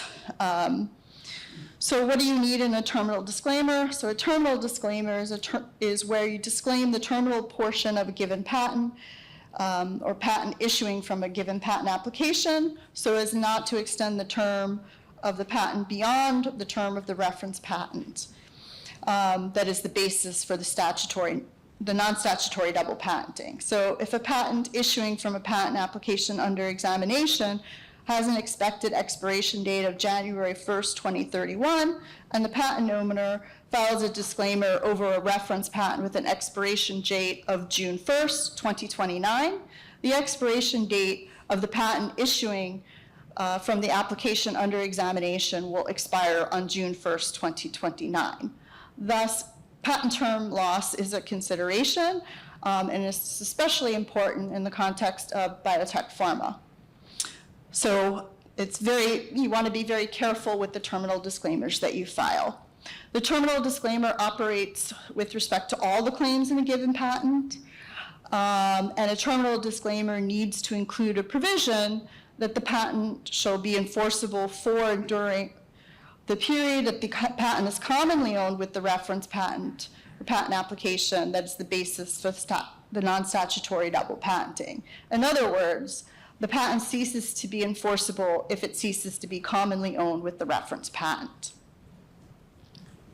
I should note that there are additional requirements that the terminal disclaimer include if the establishment of a joint research agreement has been made, and those would relate to enforcement of the patent separate and apart from the reference patent. In that situation, they have to be tied together. Filing of a terminal disclaimer after a reference patent is not effective to obviate a non-statutory double patenting rejection, and it is possible during litigation to file a terminal disclaimer, but again, that terminal disclaimer needs to be filed before the expiration date of the reference patent that forms the basis for non-statutory double patenting. So as you may know, generally speaking in the US, the term of utility patent is 20 years from the earliest filing date of a US non-provisional application to which it claims priority to, the actual filing date of the application, or the filing date of an international patent application designating the US that enters the national stage. In the US, there's also patent term adjustment due to delays in patent examination, and patent term adjustment, or PTA for short, is very important, at least in the biotech pharma field. The premise for PTA is that the term of the patent, because it's only 20 years, the patent owner is entitled to compensations due to PTO delay. The statute and rules provide ways to determine the number of days, if any, that an applicant is entitled to receive for delays due to examination by the USPTO. It's important to note that the patent expiration date used for non-statutory double patenting is the date after the patent term has been adjusted due to patent term adjustment. The U.S. also compensates a patentee for regulatory delays in approval of human drugs, food, color additives, medical devices, animal drugs, and veterinary products. This is referred to as a patent term extension, and again is very important in the biotech pharma field. And in this situation, key difference is the patent expiration used for non-statutory double patenting analysis is the date before patent term extension is added. So if patent X was subject to a terminal disclaimer resulting in the patent term ending January 2nd, 2030, and the number of days awarded, then the number of days awarded for patent term extension are added to that January 2nd, 2030 date. That would not be the case in the context of patent term adjustment. In that case, if during prosecution patent application X, a terminal disclaimer was filed over patent Y, and patent Y has an expiration date of January 2nd, 2030, any patent term adjustment that that patent application, the patent issuing from patent X may be entitled to, would be lost, and it would end at the January 2nd, 2030 date. So it's important to keep that in mind, and it can make a difference in certain fields.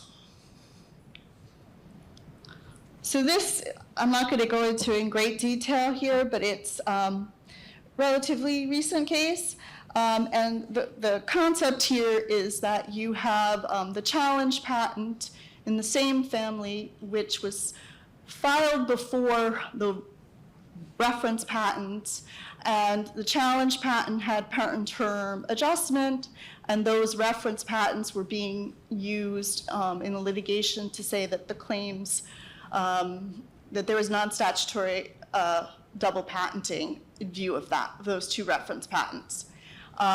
Here, the court decided, and the court held, of equivalence is where infringement of a patent claim occurs, even if a product or process doesn't literally infringe upon the express terms of the claim, but there's equivalence between the elements of the accused product or process and the claimed elements of the patent and invention. There is equivalence if the differences between the element of the accused product or process and an element of the patent claim are insubstantial to one of ordinary skill in the art. So the doctrine of equivalence asks whether an element of an accused product or process performs substantially the same function or in substantially the same way to obtain the same result as the claim limitation, or if there are only insubstantial differences. The doctrine of equivalence is applied to individual elements or limitations of a claim and not to the invention of a whole. The doctrine of equivalence does not cover the situation where a product or method would render the claim obvious over the prior art, and does not allow the patentee to recapture equivalence through for coverage given up during prosecution.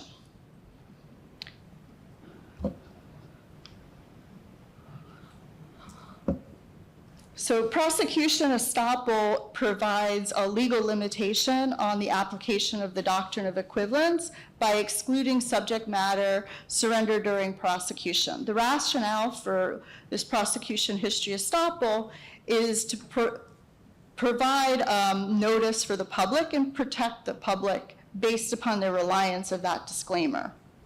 So in litigation, claims are given their ordinary and customary meaning. but the ordinary meaning needs to be considered in the context of intrinsic evidence such as the claim, specification, and prosecution history.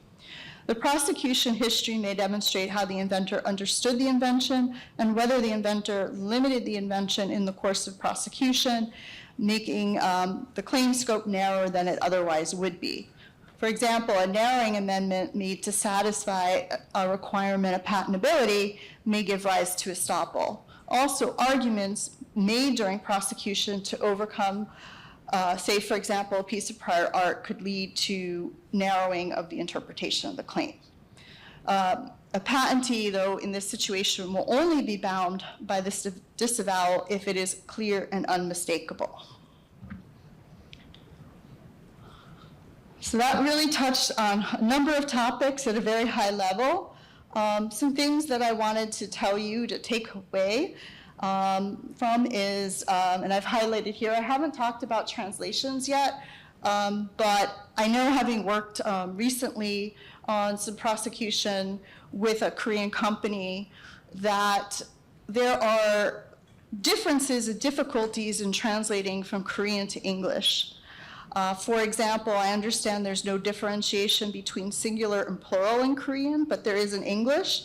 Also, there's not really much of a use of an article like an or an and or a the.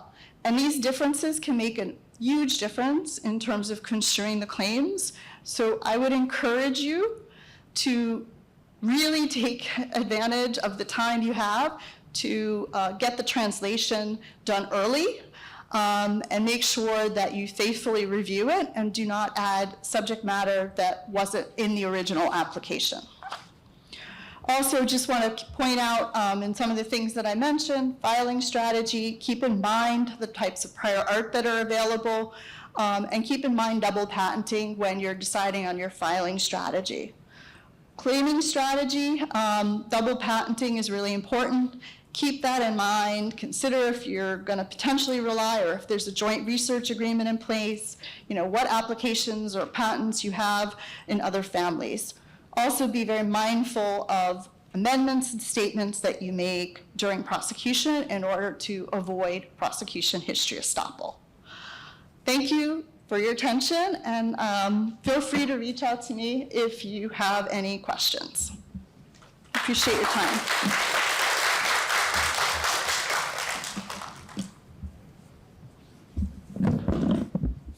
Wow, this is bright. Good afternoon, everyone. Thank you for a kind introduction. I'm Judge Bo-won Kwon, or Kwon Bo-won, serving at the IP High Court of Korea. As a disclaimer, I did not come all the way from Korea. I'm currently staying in Bethesda, Maryland on parental leave for a year. Today, I'd like to share with you how South Korea's patent litigation system has transformed, converging in many ways with the US system, and why this convergence creates exciting opportunities for closer Korea-US IP cooperation. I've shared a set of slides in advance, but I'll speak freely rather than follow them strictly, so please bear me going back and forth of them. Let me begin with brief context. South Korea's transformation from post-war poverty to a leading innovation economy wasn't driven by natural resources. It would have been impossible without our commitment to intellectual property. Today, Korea ranks second globally in R&D investment as a share of GDP, filing more patents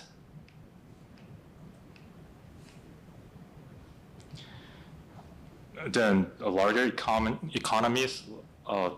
Korea's patent office ranks fourth worldwide in applications after China, the US, Japan, ahead of the European Patent Office as a whole, and India.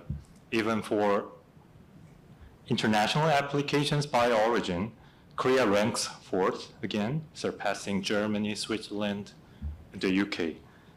Across IP metrics, Korea leads IP rights per capita and per GDP for patent, trademark, and industrial design. The United States has been vital in this journey. Korea-U.S. relations actually date back to 1882 during the Joseon Dynasty.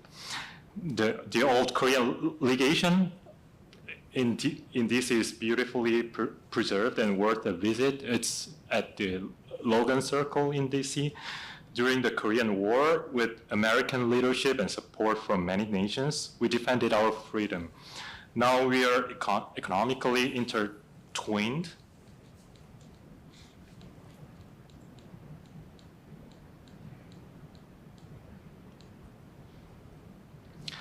The Korea-U.S. Free Trade Agreement is America's second largest FTA after USMCA, the agreement between the U.S., Mexico, and Canada. It makes Pacific Ocean look smaller. And this FTA raised Korea's IP standards to among the highest globally, often cited as a gold standard for IP protection. South Korea is now the top job-creating country in the U.S. And the chart seen at the right-hand side was actually a projected figure by Q1 data of 2025. I'm not sure if this will be the true eventually because of the recent incident happened in Georgia. Having risen with generous assistance from many nations, Korea now seeks to give back. Ancient Korea's founding ethos, broadly benefit humanity, 홍익인간, carries a remarkably utilitarian vision directed toward the common good of all humankind. I think our ancestors were too proud or too ambitious in vision. This principle echoes in our modern legislation. For example, the Korean courts host training programs for judges from many countries.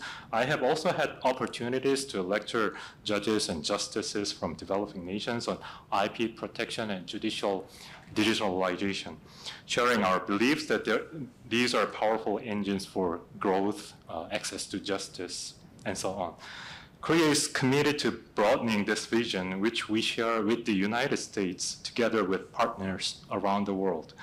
This sets the stage for today's discussion, how Korea's patent litigation system has evolved to converge with U.S. practices structurally, procedurally, and substantively, and what opportunities this creates for deeper cooperation between our two nations. Let me go to the...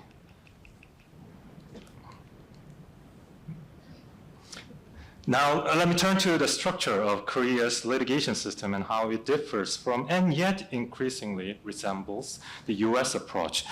Korea has a so-called bifurcated patent litigation system. In Korea, infringement and validity are decided in separate tracks. Infringement cases go to designated district courts, appealable to the IP High Court, and then to the Supreme Court.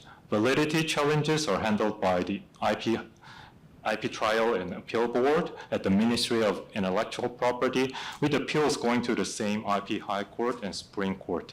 This contrasts with the U.S., where a single federal court can decide both issues together within the same case.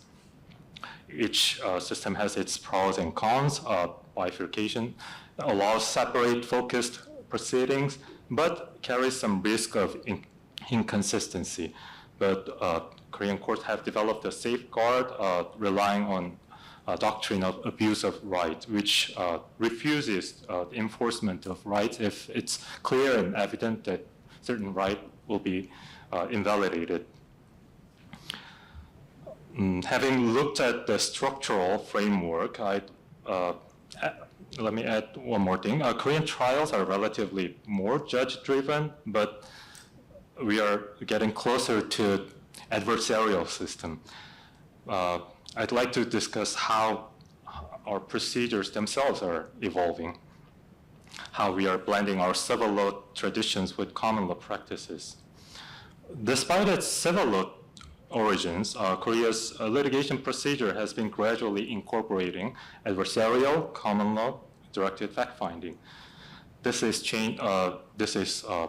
across all litigation, not just patent cases. We now see more active party participation, more vigorous court battle, vigorous witness testimony and cross-examination.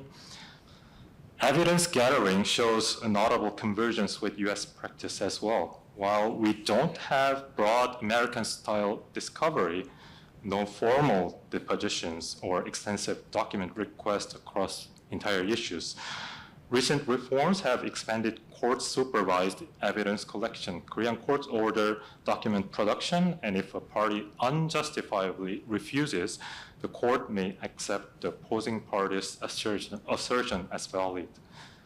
We are also advancing traditional civil law tools. Korean courts actively pursue evidence preservation and on-site inspections. To share my own experience, in a case I handled on appeal, the plaintiff couldn't prove infringement regarding internal machinery component at the district court level. But finding the plaintiff's allegations credible, my panel at the High Court ordered evidence preservation at the very beginning of the appellate case, and without prior notice to the defendant, conducted an on-site inspection at the factory with expert assistance, and with the defendant's voluntary cooperation, we could discover clear evidence of infringement. There's even a discussion of a K discovery system. Koreans are using too much K prefixes. but Korea, it's a Korean hybrid inspired from US practices, while the court still maintaining the control or initiative to avoid excessive burden. The result is like getting closer to a hybrid procedural system. I often refer to it as like this. Korea has skeleton of civil law with flesh and blood of US practices. No juries, strong judicial management, but greater party autonomy in fact-finding. We integrate common law principles within our civil law framework. This makes Korean IP litigation increasingly compatible with US norms. Beyond procedure, the substance of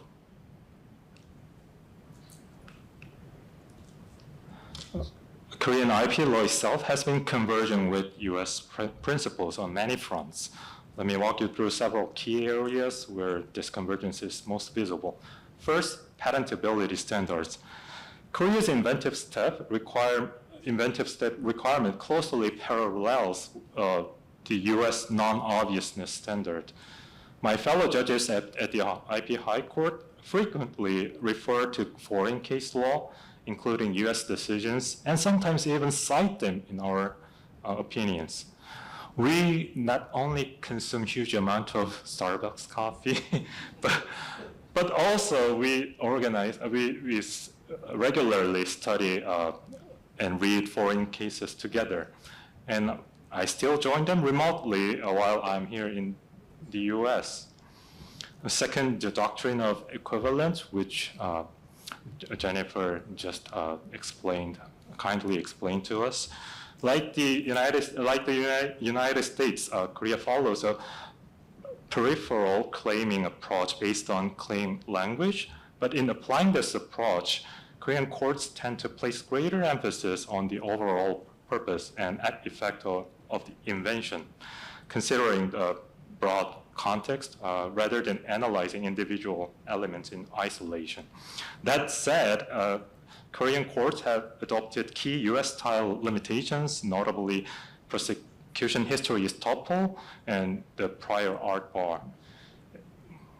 Third, injunctions.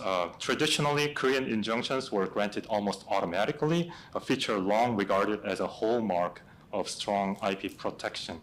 To balance this powerful remedy, defendants have been allowed to stay enforcement during appeal by posting a bond. In preliminary injunctions, however, courts have increasingly taken into account factors such as likelihood of success, irreparable harm, and the balance of hardships, similar to those considered in U.S. practice, the eBay case. More recently, there has been discussion on whether these considerations might also be applied to permanent injunctions.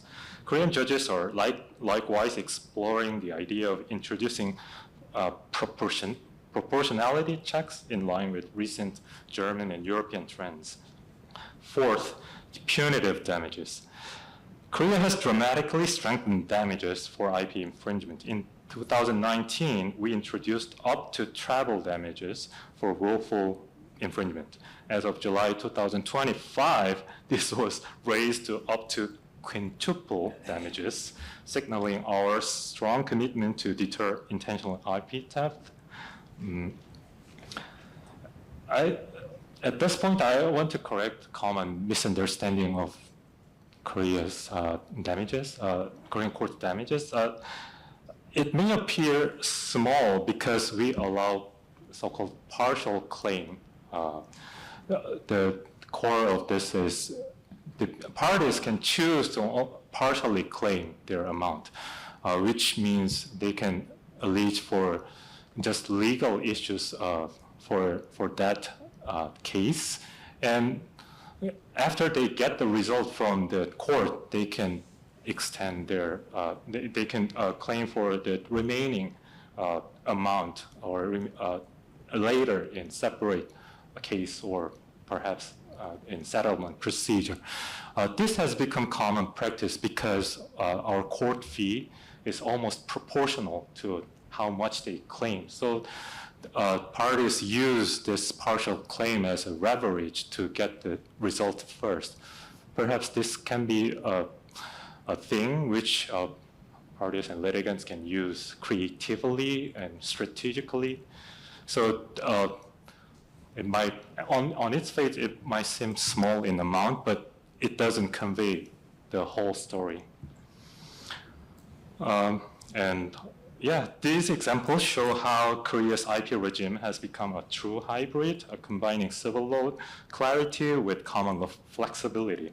We are working to make Korea even more attractive and comprehensible for international IP holders using cross-border activities. In fact, we are actively discussing ways to make international litigation more practical, including the possibility of conducting proceedings in English and Japanese for cases involving foreign parties.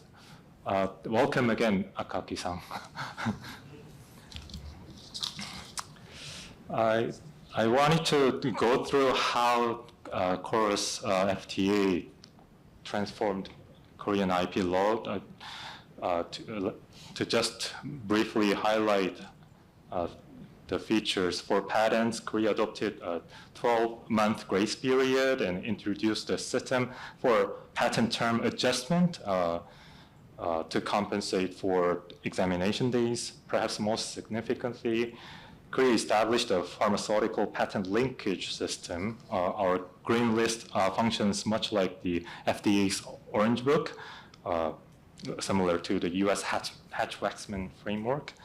In copyright, Korea extended protection from 50 years to 70 years after the author's life and introduced the general fair use clause, a major departure from the traditional list-based exceptions. It also adopted DMCA-style anti-circumvention and ISF safe harbor provisions to address digital piracy. These FTA-driven reforms have produced a more harmonized framework for cross-border innovation and IP enforcement between our two countries. So where does all this lead us? Let me conclude with a simple message. There has never been a better time for Korea and the US to deepen their IP cooperation.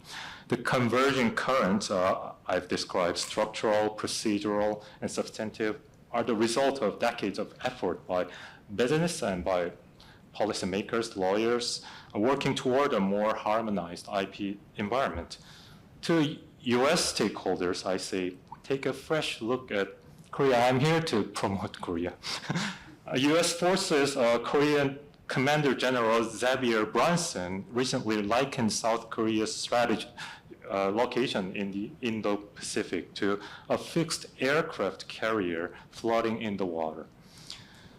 Korea's strategic value extends far beyond military and geopolitical considerations. In economics, industry, law, and intellectual property, Korea serves as the frontline aircraft carrier in Asia for the US.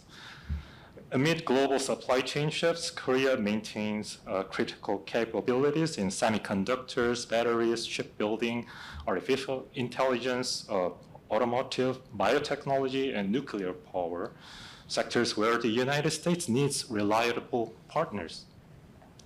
Did I miss something? There are many other fields as well. Korea stands ready with experts who listen to American needs and actively seek ways to collaborate and respond. In short, Korea is uniquely positioned to champion values the US holds dear across the Asia-Pacific region. And Korea is a sophisticated rule of law jurisdiction for IP. At the IP court where I served, 25 to 35% of our cases involve foreign parties, and US parties represent the largest share, sometimes accounting for more than 10% of our entire docket. My ordinary work deals with reading English, Japanese, Chinese, French, German. Although I get aid of translation, but I try to read it firsthand. These cases are adjudicated under standards closely aligned with US practice. This convergence means reduced risk of and uncertainty, cost efficiency, and predictability for American companies. With initiatives like international panels, the barriers continue to fall, and with deeper collaboration, we can lower them further still. To Korean practitioners and companies, I have a special request. Please support the internationalization of Korean courts. I personally believe that in the age of AI, the significance of jurisdictional boundaries will fade or blur. And I believe law and policy is there not to protect privilege of lawyers, but to support innovation and business. Yet innovations in litigation systems always invite resistance. If you believe that internationalizing Korean courts can create broader opportunities for both Korea and the United States, and to my US colleagues here today, if you believe it serves America's strategic interest in Asia, I ask you to join supporting this innovation. And the convergence of the US and Korea's IP systems positions our two countries to lead together on global IP issues. I've attended several WIPO meetings, both online and in person, and I've consistently found that Korea and the United States share fundamental values on IP protection and innovation policy. When it comes to demonstrating to developing nations that establishing and upholding strong IP systems drives economic growth, there is no more compelling example than Korea. Just as electric flows between 2 points of different potential, the intellectual currents between the US and Korea, shaped by different legal history and traditions, continue to converge and generate new energy for collaboration. By working closely together, I believe we can create an ecosystem that is fair, efficient, and globally harmonized, benefiting creators, inventors, and industries in both countries and beyond. Thank you for your attention.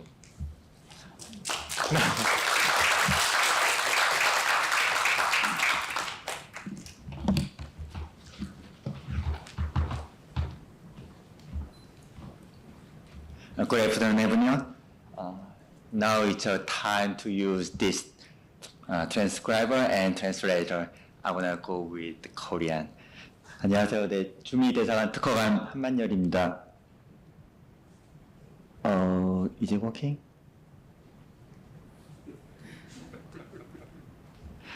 안녕하세요. 주미대사관 특허관 한만열입니다. Now it's working. 네, 저는 지식재산처에서 나와 있고요. 그리고 그 밑에 로고가 둘 다 있듯이 오늘 이 행사를 이제 매일 주최하고 또 이렇게 진행을 하게 되었습니다. 오늘 이 자리에 와주신 모든 분들께 다시 한 번 더 감사드리고요. 그리고 아까 그 사회자가 말씀을 해주셨는데 이거 끝나고 간단하게 이제 맥주 한잔 하는 캐주얼 비어 미팅이 있습니다. 그래서 그 자리에도 참석을 해주시면 감사하겠습니다. 지식재산처라고 돼 있어서 다소 생소하실 분이 있을 것 같아서 설명을 드리겠습니다. 그 10월 1일에 정부 조직법이 개정이 되면서 그러면서 특허청이 예전에 코리안 인텔렉츄얼 프로퍼티 오피스가 미니스트리 오브 인텔렉츄얼 프로퍼티로 바뀌게 되었습니다. 그러면서 지식재산위원회를 소관하게 되었고 지식재산 전략기획단도 지식재산처에 포함이 되게 되었습니다. 이렇게 미니스트리라는 이름을 쓰게 된 것은 주요국 중에서는 최초인 것으로 알려져 있는데요. 이게 아무래도 한국에서 지식재산의 중요성을 잘 나타내는 그런 상징적인 일이 아닌가 싶습니다. 제가 오늘 말씀드릴 것은 IP와 한국, 그리고 트럼프 정부에서의 IP, 그리고 기업의 지식재산 전략입니다. 먼저 IP 앤 코리아입니다. 권보원 판사님께서 제가 드릴 말씀을 다 말씀을 해주셔가지고 제가 더 이상 설명할 게 없습니다. 일단 특허도 세계 4위이고요. 그리고 PCT 출원도 세계 4위입니다. IP5의 멤버입니다. 한국은 예전에 3극 체제라고 해서 일본, 미국, 유럽 특허청이 주도하던 세계 지식재산 주도청들의 질서를 한국이 2006년에 중국과 함께 가입을 하게 되면서 IP5로 개편되게 되었습니다. 이 IP5에서는 아까 경제공사님께서도 말씀하셨듯이 그 세계의 지식재산 제도를 기본적으로 설계를 하고 그다음에 도입해 나가는 걸 추진을 하고 있습니다. 오른쪽에 있는 것은 산업재산권 무역수지입니다. 무역수지를 보시면은 예전에는 아직까지 다 적자인데요. 다 적자이지만은 예전에는 57.8억 불의 적자였다면은 지금 이제 18.4억 불의 적자로 많이 줄었습니다. 의미하는 것은 예전보다는 이제 한국이 이제 덜 따라한다는 거죠. 그리고 더 많이 기술 개발을 주도하고 있는 것으로 보여집니다. 아까 말씀 중에 이제 그 코리안 디먼 헌터스가 있었는데 저작권을 포함하면은 실제로 지식재산권 무역수지는 플러스입니다. 간단하게 그 지식재산 라이프 사이클을 짚어보고 넘어가도록 하겠습니다. 뭐 다들 잘 아시는 거라서 넘어가겠고요. 그 IP 크리에이션 및 프로텍션에서는 이제 아이디어와 인벤션을 특허 등록하고 보호하는 절차가 있고, 그 다음에 IP 유틸라이제이션에서는 상용화를 해서 밸류를 크리에이션 하게 됩니다. 그래서 여기에서 레버뉴가 발생하게 되면은 다시 이제 R&D를 통해서 아이디어와 인벤션으로 나오게 되는데요. 사실 이거를 설명드린 게 아니라 이 중에서 가장 첫 번째 단계가 가장 중요합니다. 첫 번째 단계라고 하면은 아이디어를 어떻게 찾아낼 것이냐, 커머셜라이제이션을 어떻게 할 것이냐, 이게 가장 중요하고 정부의 지원은 여기에 들어가야 된다라고 저희 지식재산처는 믿고 있습니다. 그래서 정부에서는, 한국 정부에서는 그 IP R&D, 나중에 설명드리겠지만은 지식재산을 기반으로 한 연구개발, 방향 설정, 그리고 IP 유틸라이제이션에서는 지식재산을 기반으로 한 금융, 그러니까 담보대출, 보증 투자를 적극 지원하고 있습니다. 나중에 조금 더 자세히 설명드리도록 하겠습니다. 글씨가 작아서 잘 보이실까 모르겠는데요. 네, 일단 설명을 드리도록 하겠습니다. 저도 권보원 판사님과 마찬가지로 한국을 홍보하기 위해서 나와 있기 때문에 한국의 지식재산 정책을 간략하게 설명을 드리도록 하겠습니다. 첫 번째는 지식재산 거래 활성화를 통해서 혁신 기업 성장에 도움을 주고자 하고 있습니다. 아까 처음에 그 IP 유틸라이제이션에서 가버먼트 서포트가 이제 IP 파이낸싱이 있다고 말씀드렸는데요. 실제로 한국에서 IP 파이낸싱, 그러니까 IP 담보 대출 투자 보증으로 인해서 투입된 금액이 12조 원이 넘습니다. 12조 원, 한국 하나로 12조 원이고 US 달러는 8.7 빌리언입니다. 이 금액이 IP만 특허만 가지고 대출을 받을 수 있게끔 지금 지원이 되고 있거든요. 그러면 은행들이 뭘 믿고 이렇게 대출을 해주냐? 여기에 정부의 지원이 들어갑니다. 만약에 은행이 특허를 믿고 대출을 해줬는데 그 특허가 그러니까 기업이 부실이 나서 이제 아니면 또 특허가 잘못돼가지고 이게 상용화가 안 된 경우에는 한국 특허청이 그 특허를 다시 매입을 해주거든요. 그러면은 은행들 입장에서는 믿고 그 특허에 대해서 대출을 일으킬 수 있게 되어 있습니다. 그리고 또 이렇게 지식재산 거래 활성화를 하려고 하면은 지식재산 가치를 정확하게 판단하는 것이 가장 중요한데요. 그래서 한국 정부에서는 인공지능을 활용해가지고 지식재산 가치평가 모델을 도입을 하려고 하고 있습니다.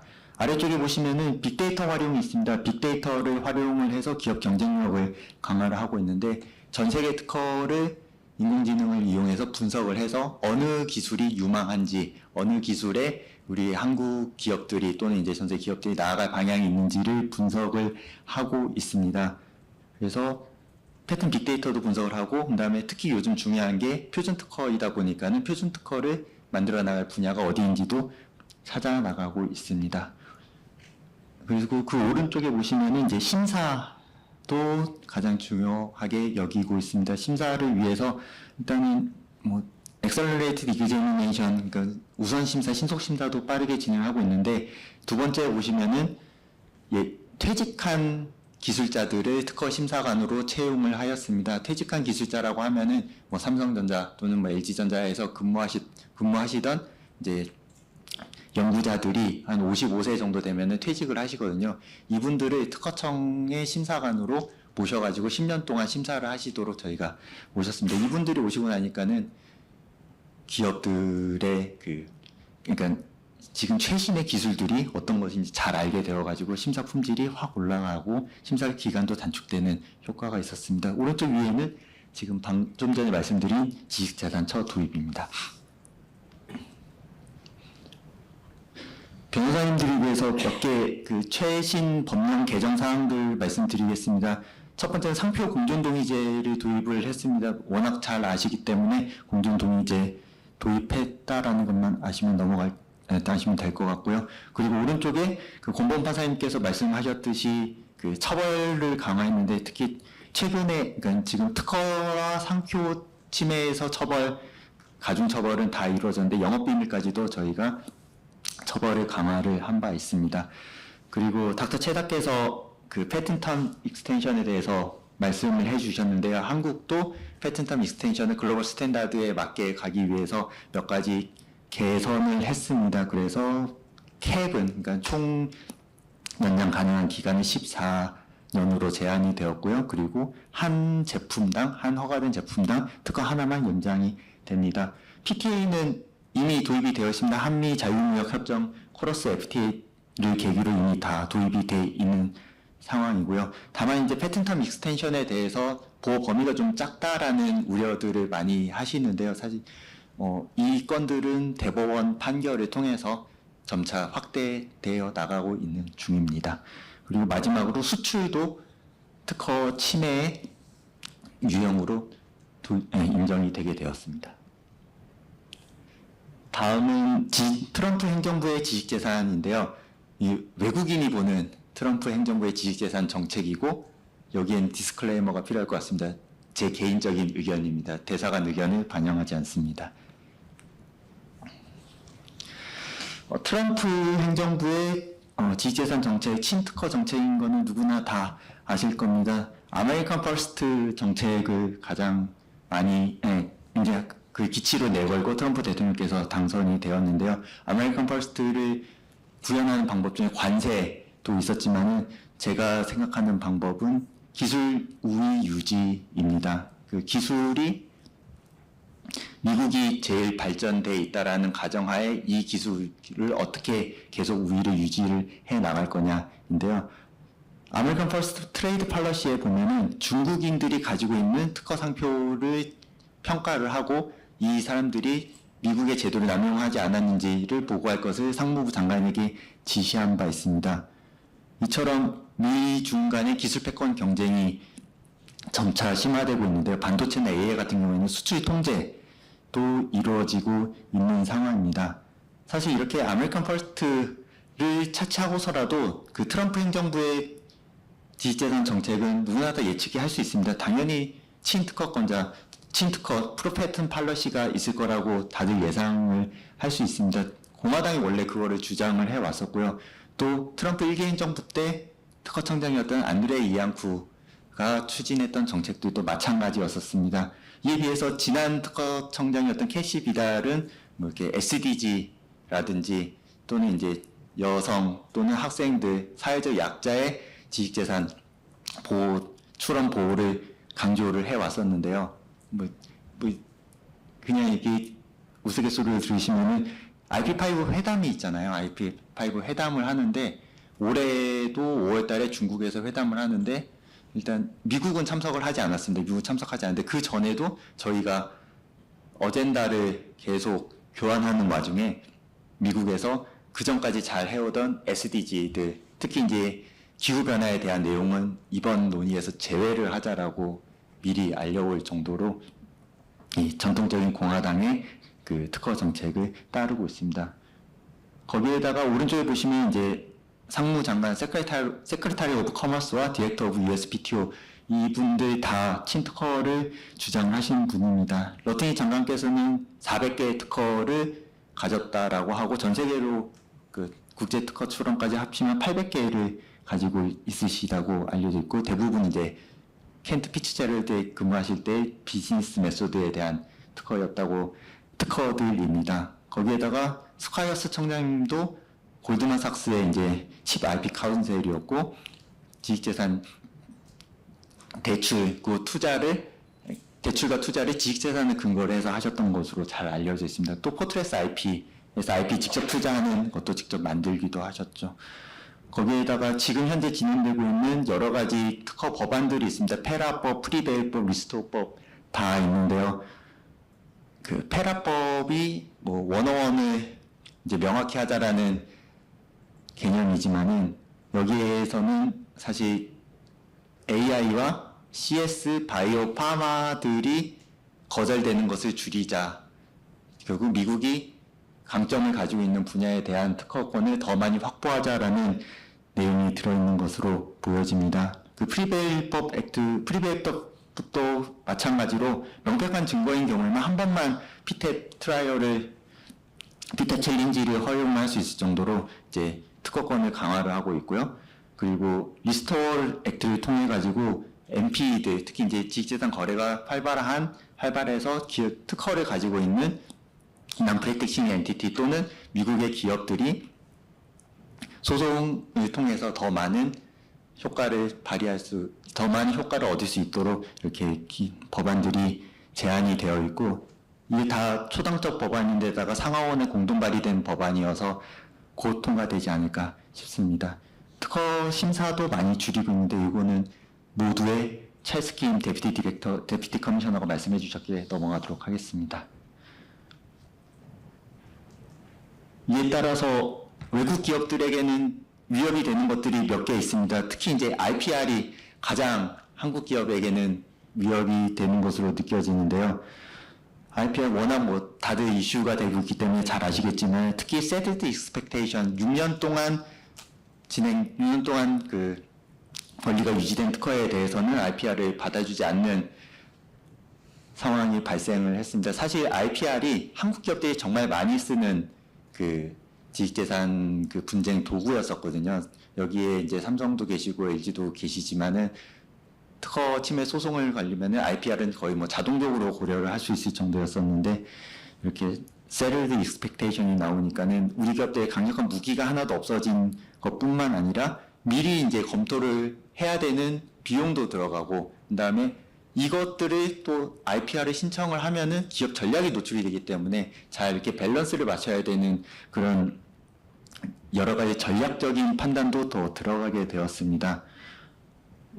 어떻게 해결할 거냐 사실 방법이 없는데 한 가지 제기되는 방법 중에 하나는 출원 많이 하면 됩니다. 출원 많이 해가지고 여러 가지 특허들을 다 이제 진행을 하다 보면은 주변 그러니까 경쟁사들의 특허도 알 수 있기 때문에 IPR을 극복할 수 있지 않을까 하는데 비용이 너무 많기 때문에 사실 대기업이 아니면 어려운 방법이 아닌가 싶습니다. 이것만큼 한국 기업들에게 위협으로 다가오는 게 특허 가치 기반 수수료입니다. 밸류 베이스드 패턴 피를 하게 되면은 매출의 1에서 5% 정도가 수수료 최대 1에서 5% 수수료 나갈 수 있다라고 하는데 사실 세금과 달라질 바가 없는 특허 수수료가 될 것입니다.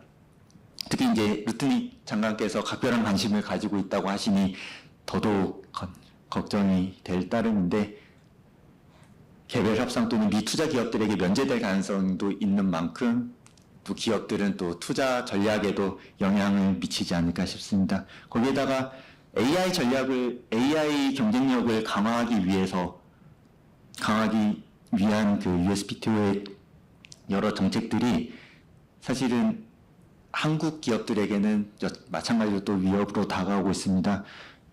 처음에 AI에 대한 뭐 이렇게 AI 발명자성이라는 이런 국제 공조들이 일어날 때는 사실 미국 기업들이 AI를 가장 잘한다고 알려지지 않았을 때이지만은 지금 현재로서는 오픈 AI 또는 구글 제미나이 같은 경우에서는 AI의 가장 큰 그 선도자로 지금 이제 자리매김하였기 때문에 더더욱 한국 기업들이 이 AI에 대한 특허를 받기가 어려워지고 있는 상황이고 기술이 뒤처질 가능성이 높아지고 있는 상황입니다. 그러면 기업들이 어떻게 해야 되느냐? 사실 개별 기업들, 개별 주제, 개별 분야에 대해서 제가 말씀을 드릴 수는 없는 상황입니다. 그래서 뭐 일반적인 내용으로 조금 이렇게 진행을 해보려고 하는데요. 또 기업에 오신 분들을 위해서 그래프를 하나 찾아봤습니다. 이거 IP 비즈니스 아카데미라는 곳에서 나온 건데요. 프랑스 스트라스부르 대학에 있는 지식재산 연구소 CEIPI에서 낸 그래프를 하나를 따왔습니다. 특허의 가치가 언제 가장 높아지느냐라고 했을 때 사실 전통적으로 생각하는 가치들은 세 번째 있는 모노폴리 밸류 하고 그다음에 두 번째 있는 블로킹 밸류들을 이제 생각을 하게 됩니다. 남이 못하게 하거나 나 혼자만 독점으로 이용을 하면서 쓰는 이익들이 가장 클 거라고 생각을 하지만 사실 이 이익들은 내가 물건을 출시하고 나면 점점 없어지거든요. 근데 IP를 가지고 더 많은 수익을 내기 위해서는 보시다시피 익스체인지 밸류를 하거나 그러니까 기업 특허를 매각을 하거나 라이센싱을 하는 경우에 가장 커진다라고 알려졌습니다. 라이센싱을 하게 되면은 결국은 내가 다 실시하지 못하더라도 시장에서 이 특허가 활용이 되면서 시장 가치가 높아지게 되기 때문에 결국은 특허의 가치도 높아진다라고 볼 수 있습니다. 개별 특허가 이렇다고 보면은 과연 그러면 특허 포트폴리오는 어떻게 구축을 해야 되느냐? 라이센싱 밸류가 가장 높기 때문에 결국은 사용을 오랫동안 하는 것이 특허 가치에 극대화에 도움이 된다라고 보여집니다. 근데 제가 며칠 전에 어느 중소기업분 만나서 얘기를 들어보니까는 특허를 200개를 가지고 계시더라고요. 특허를 200개를 가지고 계신데 어디 쓰지를 못하시고 그래서 어디에서 멈춰 계시냐 봤더니 특허권을 확보를 한 다음에 내가 이 분야에 대해서 특허를 잘 가지고 있다. 여기에서 다 끝납니다.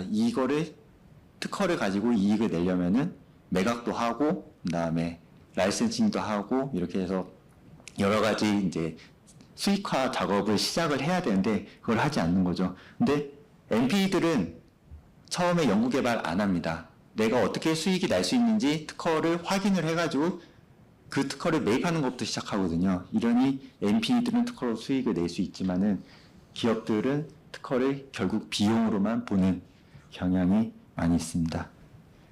이거를 해소하기 위해서 한국 정부에서 만든 것 중에 하나인데 IP R&D라고 IP 인포메이션을 먼저 분석을 하고 이거를 통해서 R&D 디렉션을 찾아내고 기업 전략을 찾자라고 해서 한국이 이제 처음으로 이름 붙인 겁니다. 이거 근데 와이포에서도 지금 쓰고 있고 와이포 교육과정에도 들어가 있는 겁니다. 결국은 R&D를 통해서 원래 IP를 획득을 하지만은 IP를 먼저 분석을 해서 R&D를 획득하자 이런 얘기고요.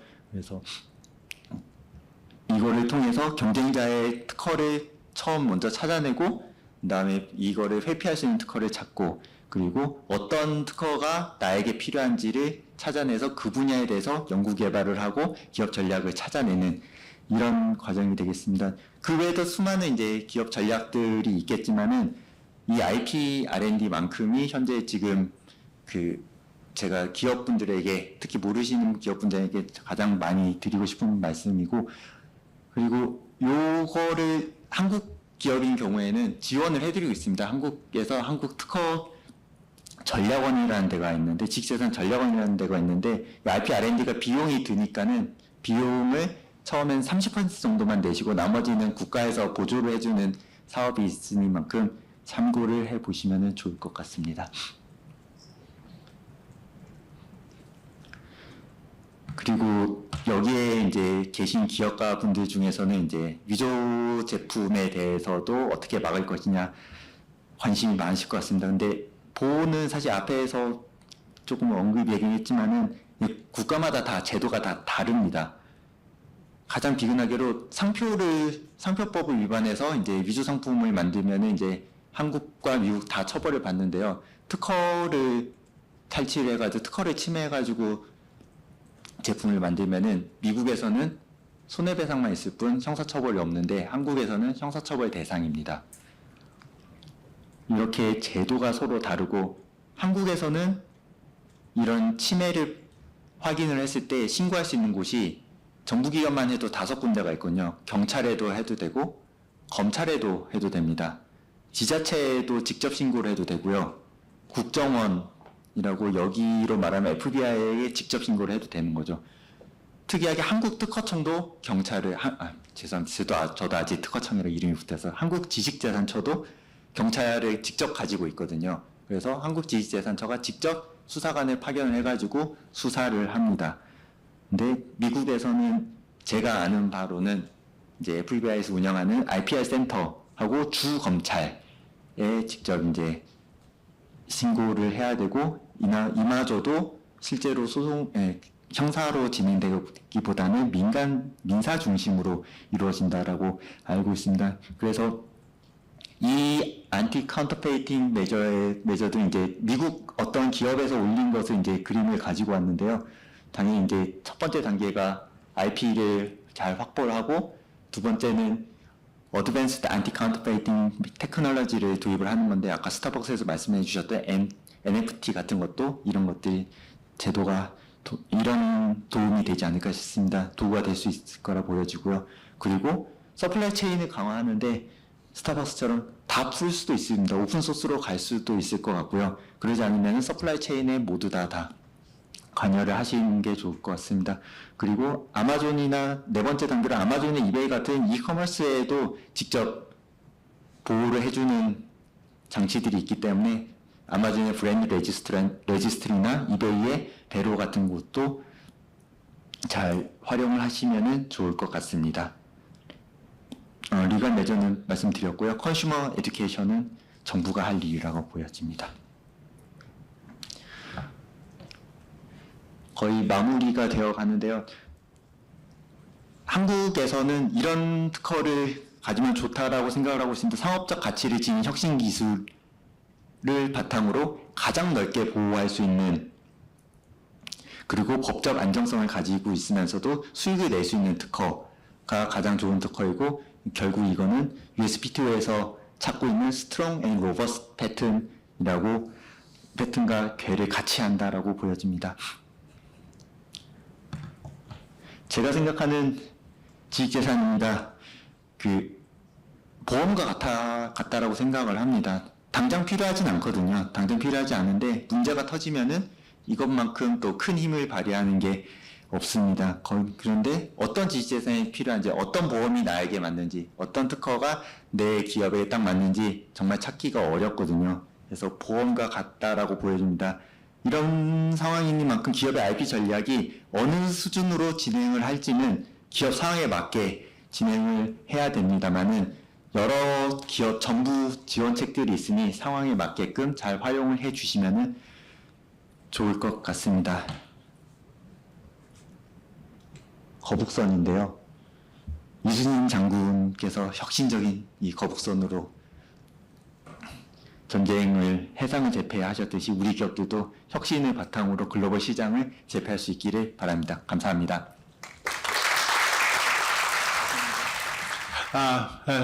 Thank you for introducing me. Thank you. And my name is Mr. Song-Gun Kim. I'm working for the Korean Embassy as a minister counselor. I'm responsible for the competition issues and consumer protection issues. I will make a presentation make a presentation in Korea from now on.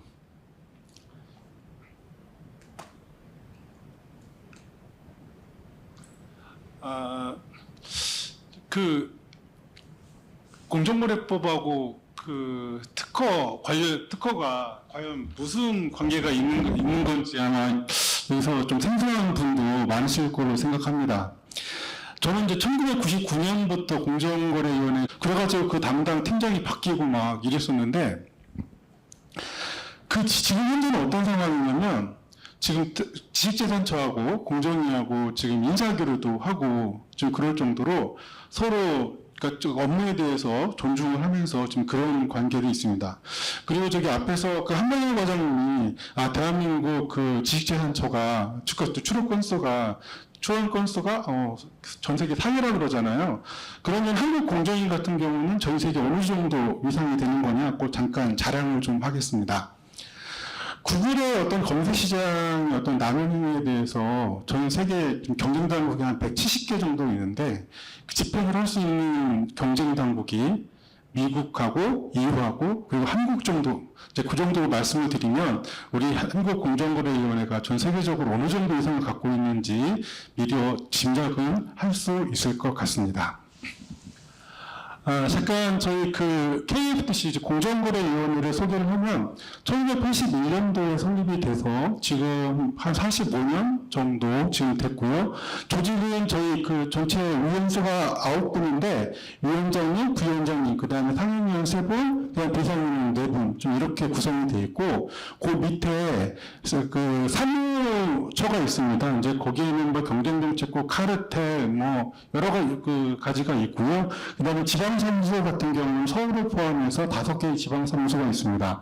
그리고 현재 직원 수는 647명인데 지금 국민주권정보가 들어와서 지금 150명 정도를 지금 늘린다는 지금 이야기가 있고요. 늘리는 건 아마 지금 행정안전부하고 지금 협의 중에 있는 걸로 알고 있습니다. 그러면 저희 공정위가 가지고 있는 법들이 몇 개가 있냐 이렇게 보면 미국 같은 경우는 경쟁당국이 DOJ하고 FTC하고 이렇게 2개인데 한국 같은 경우는 한국공정위가 경쟁법하고 경쟁법하고 소비자보호법 이 2가지를 다 담당을 하고 있습니다. 그래서 총 12개의 법이 있는데 그 중에 공정거래법을 포함해서 4개는 경쟁에 속하고 그다음에 소비자기본법을 포함해서 8개는 소비자 영역에 그렇게 속한다고 볼 수 있을 것 같습니다.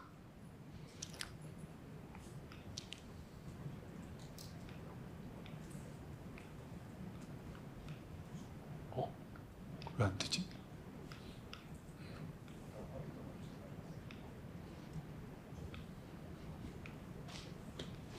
요 밑에 자막이 안 되네요.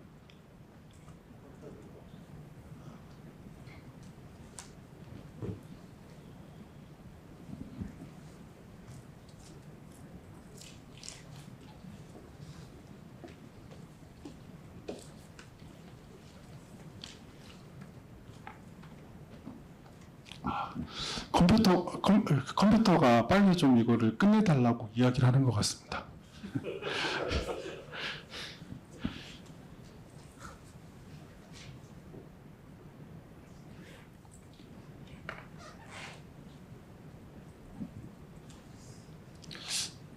그냥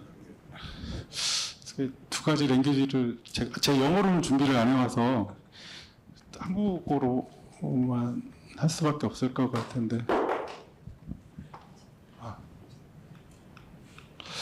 참고로 말씀 계속 좀 이어서 하겠습니다.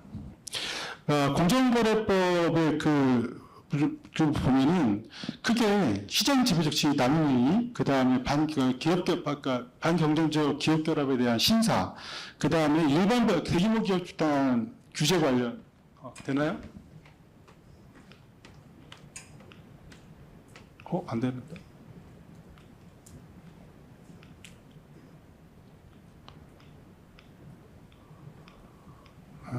대규모 기업 집단 규제 관련 정책, 그 다음에 카르텔, 그 다음에 일반 불공정 거래 행위, 이렇게 지금 그 규제를 하고 있습니다. 그런데 이 그 시장 지배적 지위 남용이라고 하는 그 시장 지배적 지위가 뭐냐라고 보면 법 규정에 따르면은 한 개 사업자가 시장 점유율 50%를 가지고 있을 때, 그 다음에 3개 이하의 사업자가 75%를 가지고 있을 때, 그때 이제 시장 지배적 사업자로 추정을 하고요. 점유율만 갖고 판단하는 건 아니에요. 어떤 진입 장벽이라든가 해외에서의 어떤 수익 가능성이라든가 여러 가지를 보거든요. 그래서 그 판단을 하는 거고, 그 다음에 기업 결합 같은 경우는 우리가 쉽게 말하는 합병, 그 다음에 그 주식 취득, 그 다음 임원 겸임, 그 영업 양도, 양수, 뭐 이런 거를 전부 다 기업 결합으로 보고 있습니다. 그래서 그 기업을, 그러니까 취득회사 같은 경우는 이 매출액이라든가,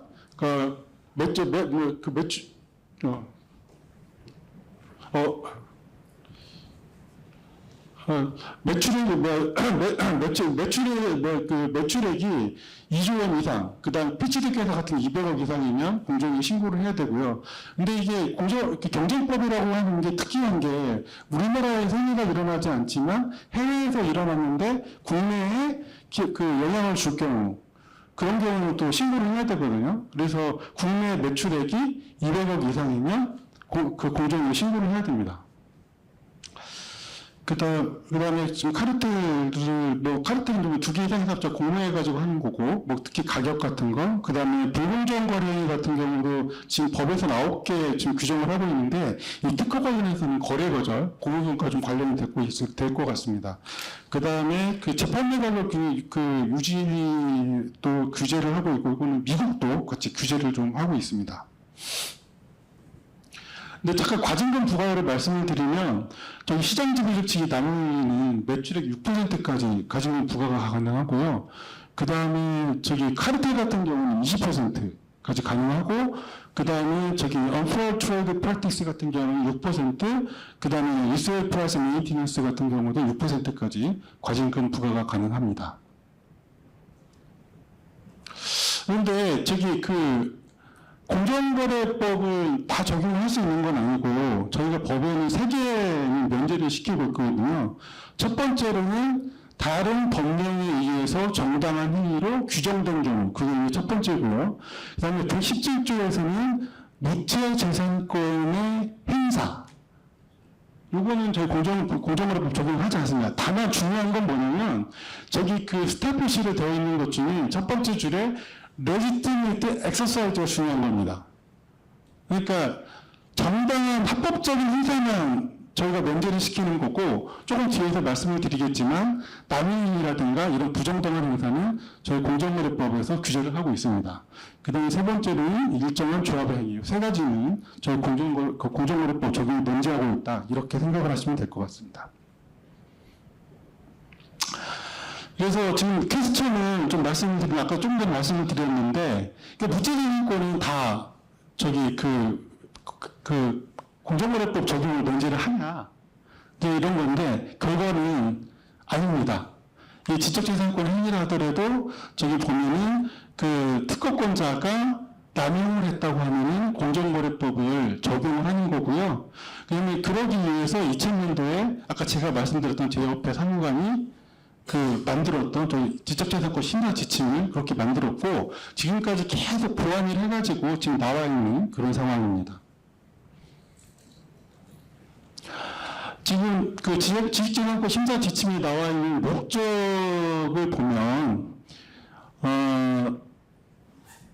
여기서 중요한 게 저기 그 regulate unfair act가 unfair가 중요하거든요. 그다음 두 번째로 중요한 게 restrict market competition 이게 중요한 겁니다. 그러니까 경쟁에 대항하는 불공정한 IPR 행사 그거는 저희가 규제를 하겠다라는 데 이제 목적이 들어가 있고 그 범위의 적용 범위에 대해서는 일단은 그 저작권법, 그다음에 특허법, 그다음에 유틸리티 모델, 그 실용시행법, 그다음에 디자인, 그다음에 상표 좀 이렇게 지금 분류가 되어 있고요. 경쟁에 제한하지 않는 합법적인 권리 행사는 법을 그 적용을 면제한다. 이제 이렇게 되어 있습니다. 근데 제가 아까 왜 경쟁을 제한하지 않는 그게 중요하지 않다고 말씀드렸냐면은 이 특허 자체는 독점이기 때문에 그거는 당연히 경쟁을 제한하잖아요. 근데 더 중요한 건 아까 합법적인 권리 행사, 그게 중요한 거라고 말씀을 드린 거는 바로 저희 이유 때문입니다. 그러면은 저기 지식재산권 이게 그 부당한 심사 지침, 그거에 대해서는 그러면 뭐를 이걸 남용으로 보냐? 이제 그거 굉장히 자세하게 규정이 되어 있습니다. 이게 되게 두껍게 조금 되어 있는데, 이제 그거를 조금 이렇게 간략하게 좀 말씀을 드리면 이렇습니다. 첫 번째로, 그 아까 그 어뷰스, 그 남용행위라고 이렇게 말씀을 드렸는데, 이게 그 보통 그 이 지식재산권과 관련된 거는 제일 많이 적용되는 거는 아까 그 시장지배조치 남용행위, 그게 제일 많이 적용돼요. 저는 그 다음에 두 번째로는 좀 가능성이 있는 게 아까 거래거절, 그런 부분이 좀 관련이 되어 있는데, 예를 들어서 새로운 시장 진입을 뭐 이렇게 되어 있는데 뭐 특허를 정당한 방법으로 제한을 뭐 이렇게 거절을 하거나 아니면은 그 특허 실시료를 엄청 높여가지고 사실상 그 시장 진입하지 못하게 하는 경우가 있어요. 근데 그런 부분들은 공정거래법에서 그 규제를 한다. 이제 이런 말씀을 드리고요. 그 다음에 이 프렌드 조건 위반과 관련된 거는 저기 그 SAP 관련 같은 경우는 그 사업자 간에 합의를 해가지고 만들어진 거잖아요. 기본적으로 독점의 어떤 속성을 갖고 있고, 그러면은 SAP가 채택을 되지 못하는 다른 사업자들 같은 경우는 SAP를 보유한 특허권자가 당연히 프렌드 조건으로 저기 뭐 특허를 뭐 이렇게 실시할 걸로 다 예상을 하는데, 근데 만약에 저게 그 어떤 그 프렌드 조건을 위반해가지고 저기 그 어떤 뭐 그 특허를 실시한다. 그러면은 저거는 공정거래법에 그 위반이 됩니다. 그 다음에 그 세 번째로 그 소송과 관련된 건데, 이거는 제가 2021년도에 제가 그때 담당 과장이었었는데 저희 과에서 한 겁니다. 예를 들어서 포스 인포메이션 같은 경우는 이렇습니다. 그 실제로 이거는 뭐 보도적으로 난 거니까 제가 그 뭐 회사 이름을 밝히도록 하겠습니다. 그 대웅제약이라는 그 회사가 있잖아요. 여러분도 잘 아시는 것처럼. 근데 그 회사가 그 파비스 그 제약이라는 그 회사가 이렇게 경쟁 사업자잖아요. 근데 파비스 제약이 위장약과 관련돼 가지고 어떤 그 특허를 낼 조직을 보이고 있으니까 이 사람들이 그 약 같은 경우는 임상 실험을 계속 해야 되지 않습니까? 근데 임상 실험이 실패를 했어요. 대형제약에서. 근데 그걸 조작해 가지고 실제로 특허청을 속여가지고 특허를 받았어요. 그거를. 실제로. 그래서 이제 그거를 이제 뭐 우리가 특허를 갖고 있으니까 파리스 제약은 하지 말아라. 이제 그렇게 됐었는데 나중에 저희가 조사를 해보니까 거기 보면 이메일 같은 거 뭐 이렇게 보고자료 같은 거 보니까 임상시험이 실패를 한 거예요. 그래가지고 저희가 조치를 했고, 동일한 시기에 그 안공약품이라고 있지 않습니까? 근데 이거는 아마 약과 관련된 것뿐만 아니라 다른 것도 마찬가지인데, 이거를 특허가 침해가 아니다라는 걸 본인은 알고 있을 텐데, 알고 있으면서 특허 침해 금지 소송을 제기하는 경우가 있어요. 그러니까 그렇게 하면 그것도 전부 다 특허권의 남용이다. 그러는 거 말씀을 드리고요. 그거는 저보다 대법원까지 저희가 그 승소 판결이 난 상황입니다. 그 다음에 그 특허권 그 양도를 하는데, 이거를 아까 그 특허 전문 관리회사 거기에 양도를 해요. 그래갖고 그 교사를 시키는 거예요.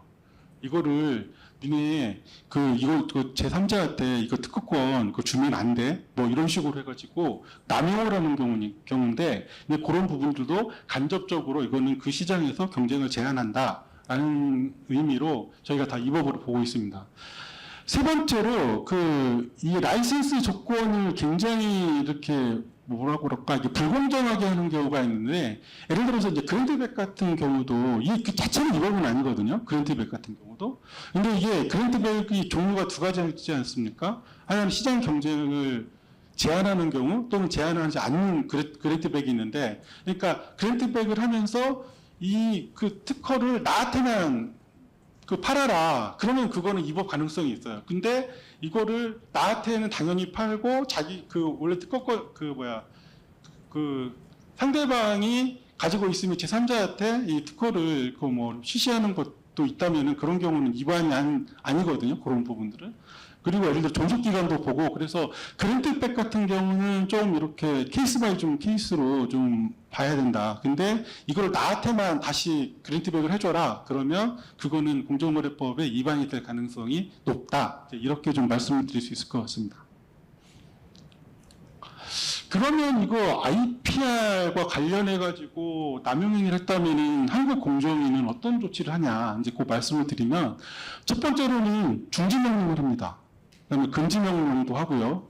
그러면은 이제 그 행위는 일치하지를 못합니다. 만약 했다 그러면 어떻게 되냐면 이행강제금도 부과가 되고 그다음에 검찰에 고발이 되거든요. 그러면 이제 크리미널로 이제 가는 상황이라 그 부분들은 좀 조심을 하셔야 되고 그러면 이 구조조치, 그러니까 시장을 변화시키는 구조조치는 가능하냐라는 말씀을 드리면은 미국은 가능합니다.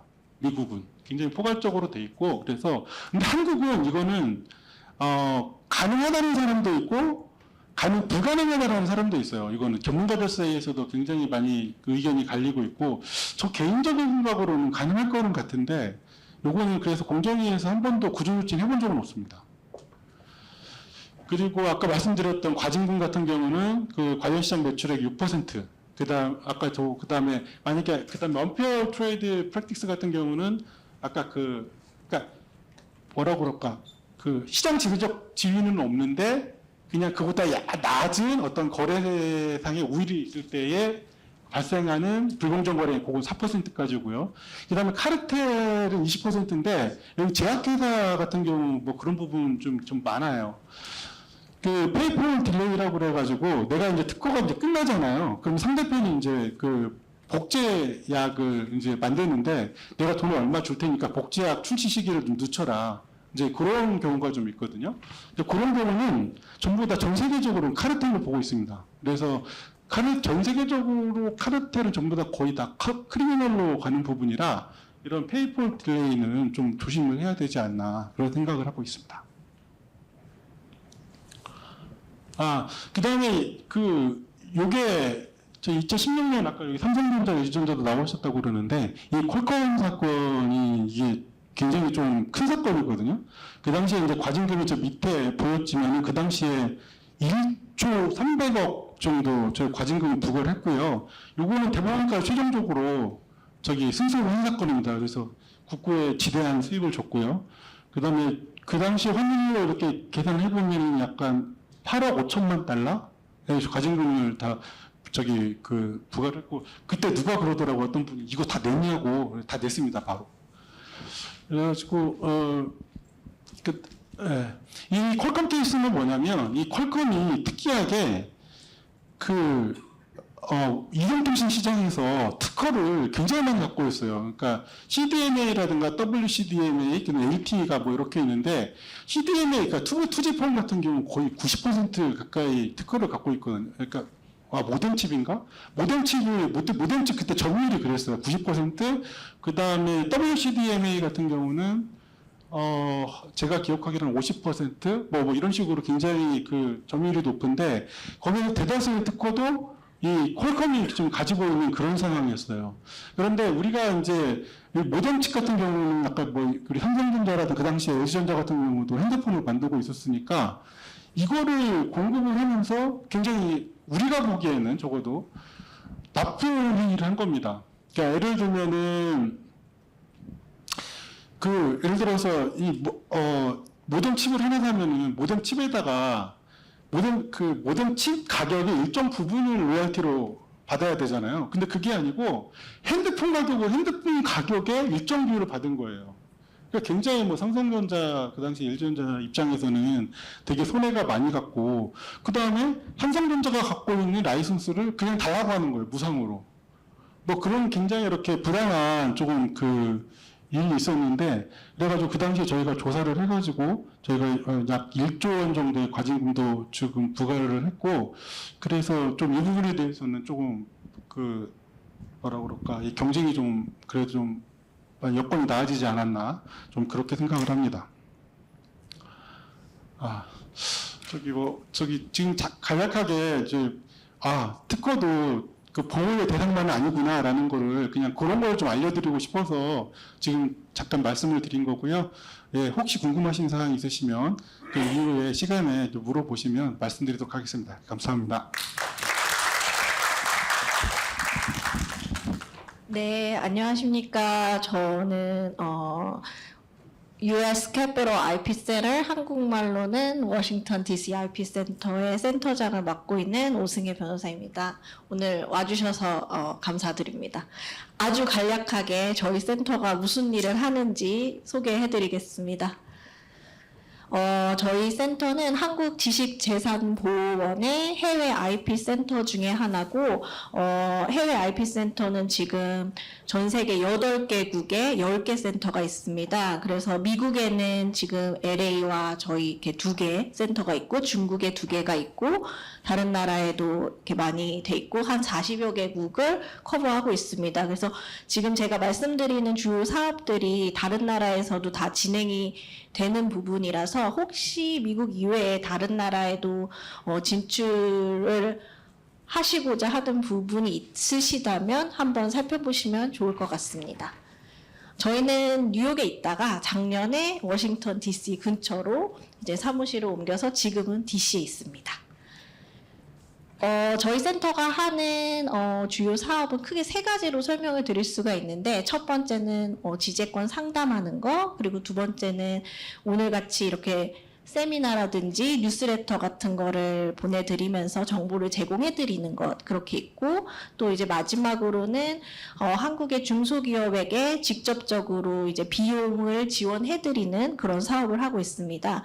그래서 비용 지원 사업 같은 경우에는 한국에 사업자 등록이 돼 있는 한국 기업들이 미국에 진출을 하고자 할 때 특허, 디자인 특허, 상표 이렇게 출원 비용의 절반을 지원을 해드리고 있고요.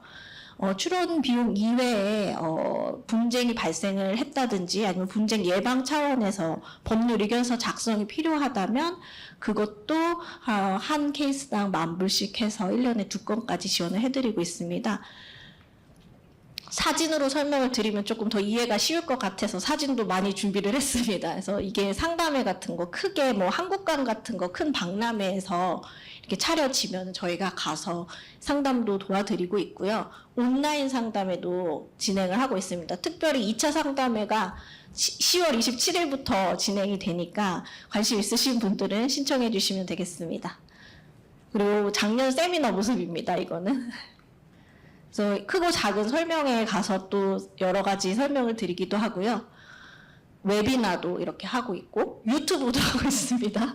그리고 이거는 이제 저희가 한 달에 한 번씩 제공해 드리는 뉴스레터입니다. 기업을 대상으로 해서 조금 쉽게 풀어쓰는 편입니다.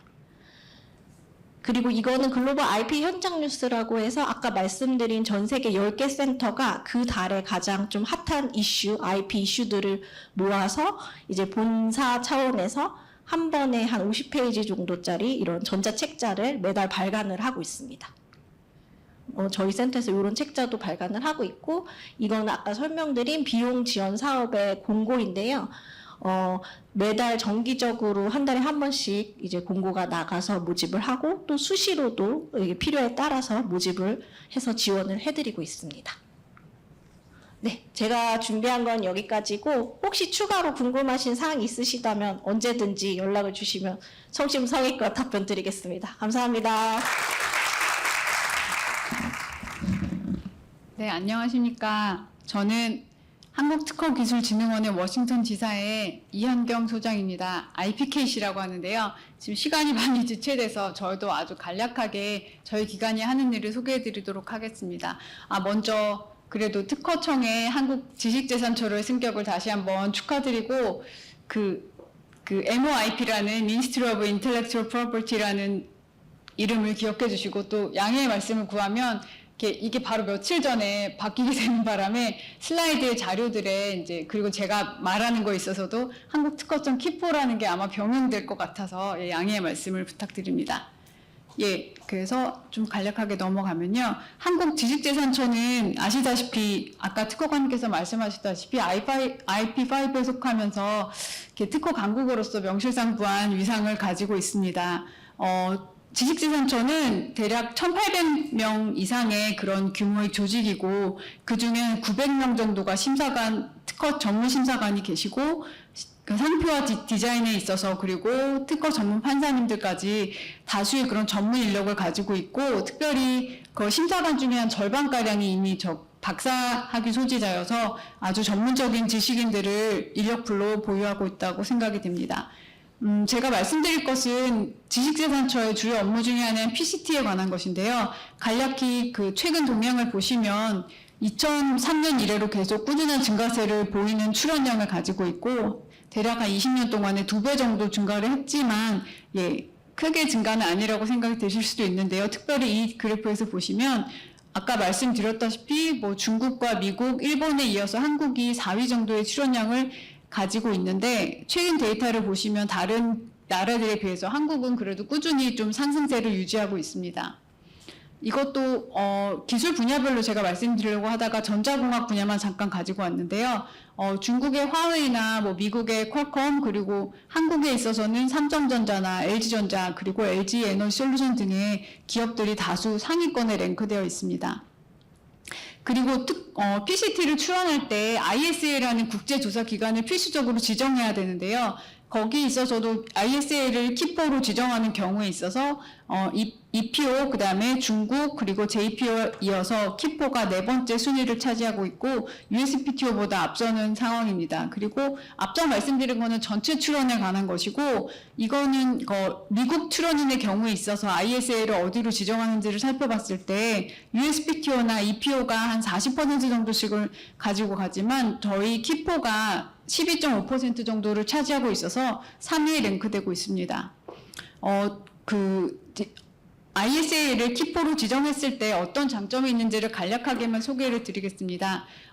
한국특허청은 지식재산처는 특허 문헌뿐만 아니라 아주 다양한 비특허 문헌에 대해서 탁월한 서치 능력이 있다고 인정받고 있는데요. 이 데이터를 보시면 특별히 언어적인 부분에 있어서 대부분의 중국이나 일본도 그렇고 US도 그렇고 각자 자기 나라의 언어들을 베이스한 문헌들에 대해서만 압도적으로 인용을 하고 있는 반면에 키포의 경우 KR을 보시면 비교적 다양한 한국어뿐만 아니라 영어와 일본어까지 다양한 문헌들을 고르게 인용하고 있어서 선행기술조사 결과에 있어서 되게 다양한 문헌을 제시하고 있지 않나라는 데이터를 보여주고 있습니다. 그리고 또 두 번째 장점은 아주 실질적으로 가격적인 부분인데요. 최근에는 USPTO에서 많이 할인 경우들이 있지만 대략적으로 봤을 때 EPO나 USPTO 또 다른 나라들에 비해서 키포는 아주 저렴한 가격의 서비스를 제공하고 있습니다.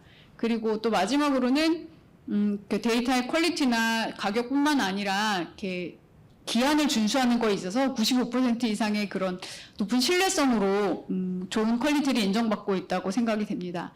그래서 ISA를 키포로 지정했을 때 그런 출원인들의 애로사항에 응대하는 헬프데스크로서 저희 기관이 존재하고 있는데요. 2009년에 한국특허기술진흥원이 워싱턴 근교에, 그러니까 USPTO 알렉산드리아 근처에 사무소를 개설하였고, 그래서 한국과 시차가 없기 때문에 US 출원인들이 이제 애로사항이 있을 때 이메일이나 전화로 질문을 주시면 바로바로 응대할 수 있는 장점을 가지고 있습니다. 그래서 이러한 장점을 바탕으로 한국의 키포가 ISA로 더 많이 지정될 수 있도록 저희가 홍보 활동을 계속하고 있고 각종 지원 사업을 발굴하고 있는 상황입니다. 발표 들어주셔서 감사합니다.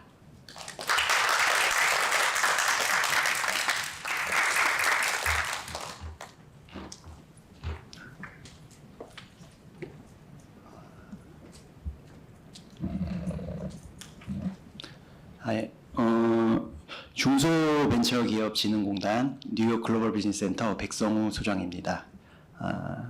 저희 중소벤처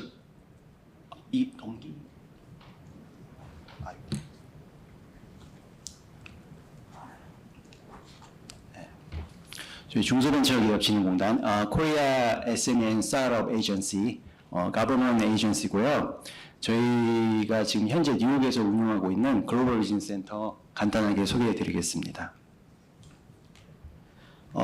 저희 중진공은 중소벤처 스타트업의 글로벌 진출 지원을 위해 세계 주요 교육 거점에 글로벌 비즈니스 센터를 설치하여 해외 진출 중소벤처 기업인분들에게 특성화 전문화된 서비스를 제공을 하고 있습니다. 2006년 2월에 오픈을 해가지고 현재 한 20년째 운영을 하고 있고요. 최초에는 뉴저지 쪽에 이제 오픈을 하고 2023년 4월에 이제 요 맨하탄으로 사무실을 이전을 해가지고 현재까지 운영을 하고 있습니다. 지금은 그 미들 맨하탄 쪽에 펜1 빌딩에 위치를 하고 있고요. 한 178평 정도 규모의 사무실을 갖추고 있습니다. 그래서 저희 뉴욕 GBC 글로벌 비즈니스 센터 사무공간은 크게 이제 한국에서 선발된 입주 기업을 위한 독립실과 또 한국에서 출장 오시는 기업을 위한 공유 오피스 공간으로 구성이 되어 있습니다. 그래서 입주 기업 독립실 11개실 그리고 출장 오시는 기업을 위한 오픈 데스크 형태의 공유 오피스 16석, 그다음에 회의실, 라운지 그리고 행사장 등을 갖추고 있습니다. 그리고 한국에서 출장 오시는 기업분들 또는 현지에서 활동하시는 저희 한 스타트업 분들을 위해 가지고 저희 G스페이스라는 공유 오피스 예약 시스템을 통해서 이제 현지 기업인분들은 상시로 무료로 사용을 하실 수 있게 오픈을 해 놓고 있습니다. 저희 한국 본사에서 저희 코스미 본사에서 선발된 중소벤처기업분들을 입주기업이라고 이제 선정을 해가지고 칭하고 있으며 그분들은 기본적으로 이제 미국에 넘어오시면은 저희가 이제 미국 법인 주소지 등록이 가능하도록 독립된 사무공간을 제공을 해드리고 있습니다. 그래서 그 기업인분들은 들어오시면은 최장 3년까지 사용을 하실 수가 있고 또 입주 연차별로 해가지고 요 임차료를 저희가 이제 지원을 해드리고 있어서 기업이 부담하시는 뭐 사용료는 뭐 월 뭐 한 100에서 130달러 정도 수준으로 저렴합니다. 그다음에 요 기본적인 사무 공간을 제공하면서 이제 그 미국 법인 설립을 지원을 해드리고 그리고 또 오시는 분들의 또 비자를 취득하실 수 있게 법률 상담도 지원해드리고 또 법인 은행 계좌 개설도 기본적으로 지원해드리고 난 다음에 저희가 이제 요 해외 법인을 운영하는데 소요되는 뭐 자금 그 론을 저희가 이제 정책자금 형태로 지원을 해드리고 또 수출 바우처 프로그램 그리고 저희 중진공 외에 이제 뭐 코트라에서 지원하는 사업도 함께 연계 지원을 해드리고 있습니다. 그래서 연계 지원 후에는 저희 기업들이 요 US 마켓에서 현지화하실 수 있게 기업 그 맞춤형 니즈에 맞게 이제 분야별로 민간 에이전시들이랑 이제 파트너십을 체결을 해가지고 뭐 VC 투자 분야 아니면은 스타트업 엑셀러레이터 쪽 글로벌 마케팅, 뭐 대형 유통망 진출, 뭐 FDA, 그다음에 뭐 여기 IP, 뭐 이런 분야별로 해가지고 에이전시를 연결을 해서 이제 우리 기업들이 좀 현지화하실 수 있게 지원 프로그램을 운영을 하고 있습니다. 그 외에 이제 우리 기업분들이 현지 비즈니스 네트워크를 구축을 하실 수 있도록 이제 뭐 뉴욕시 정부기관, NYCDC나 브루클린 상공회에서 BCC, 뭐 뉴욕주 경제개발청 ESD 등 이런 뉴욕 정부기관과 또 뉴욕 한인 경제단체 뭐 뉴욕 한인경제인협회라든지 뭐 재미의료산업협회 이런 데들과 네트워킹을 할 수 있게 행사라든지 아니면 저희가 행사를 지원할 때 이분들을 초대를 해서 네트워크 구축할 수 있도록 지원을 해드리고 있습니다. 저희는 뭐 미국 같은 경우는 뉴욕 로케이션을 포함해가지고 뭐 DC, 시카고, 시애틀, 뭐 LA, 실리콘밸리 이렇게 운영을 하고 있고 전 세계적으로는 27군데 운영을 하고 있습니다. 뭐 신청은 이제 저희 중진국 한국 본사에 신청하셔가지고 평가 절차 거쳐가지고 선발을 하고 있습니다. 예. 그리고 뭐 저희 마지막으로 행사 사진이고요. 이상으로 이제 저희 뉴욕 글로벌 비즈니스 센터 소개를 마치도록 하겠습니다. 감사합니다. 땡큐.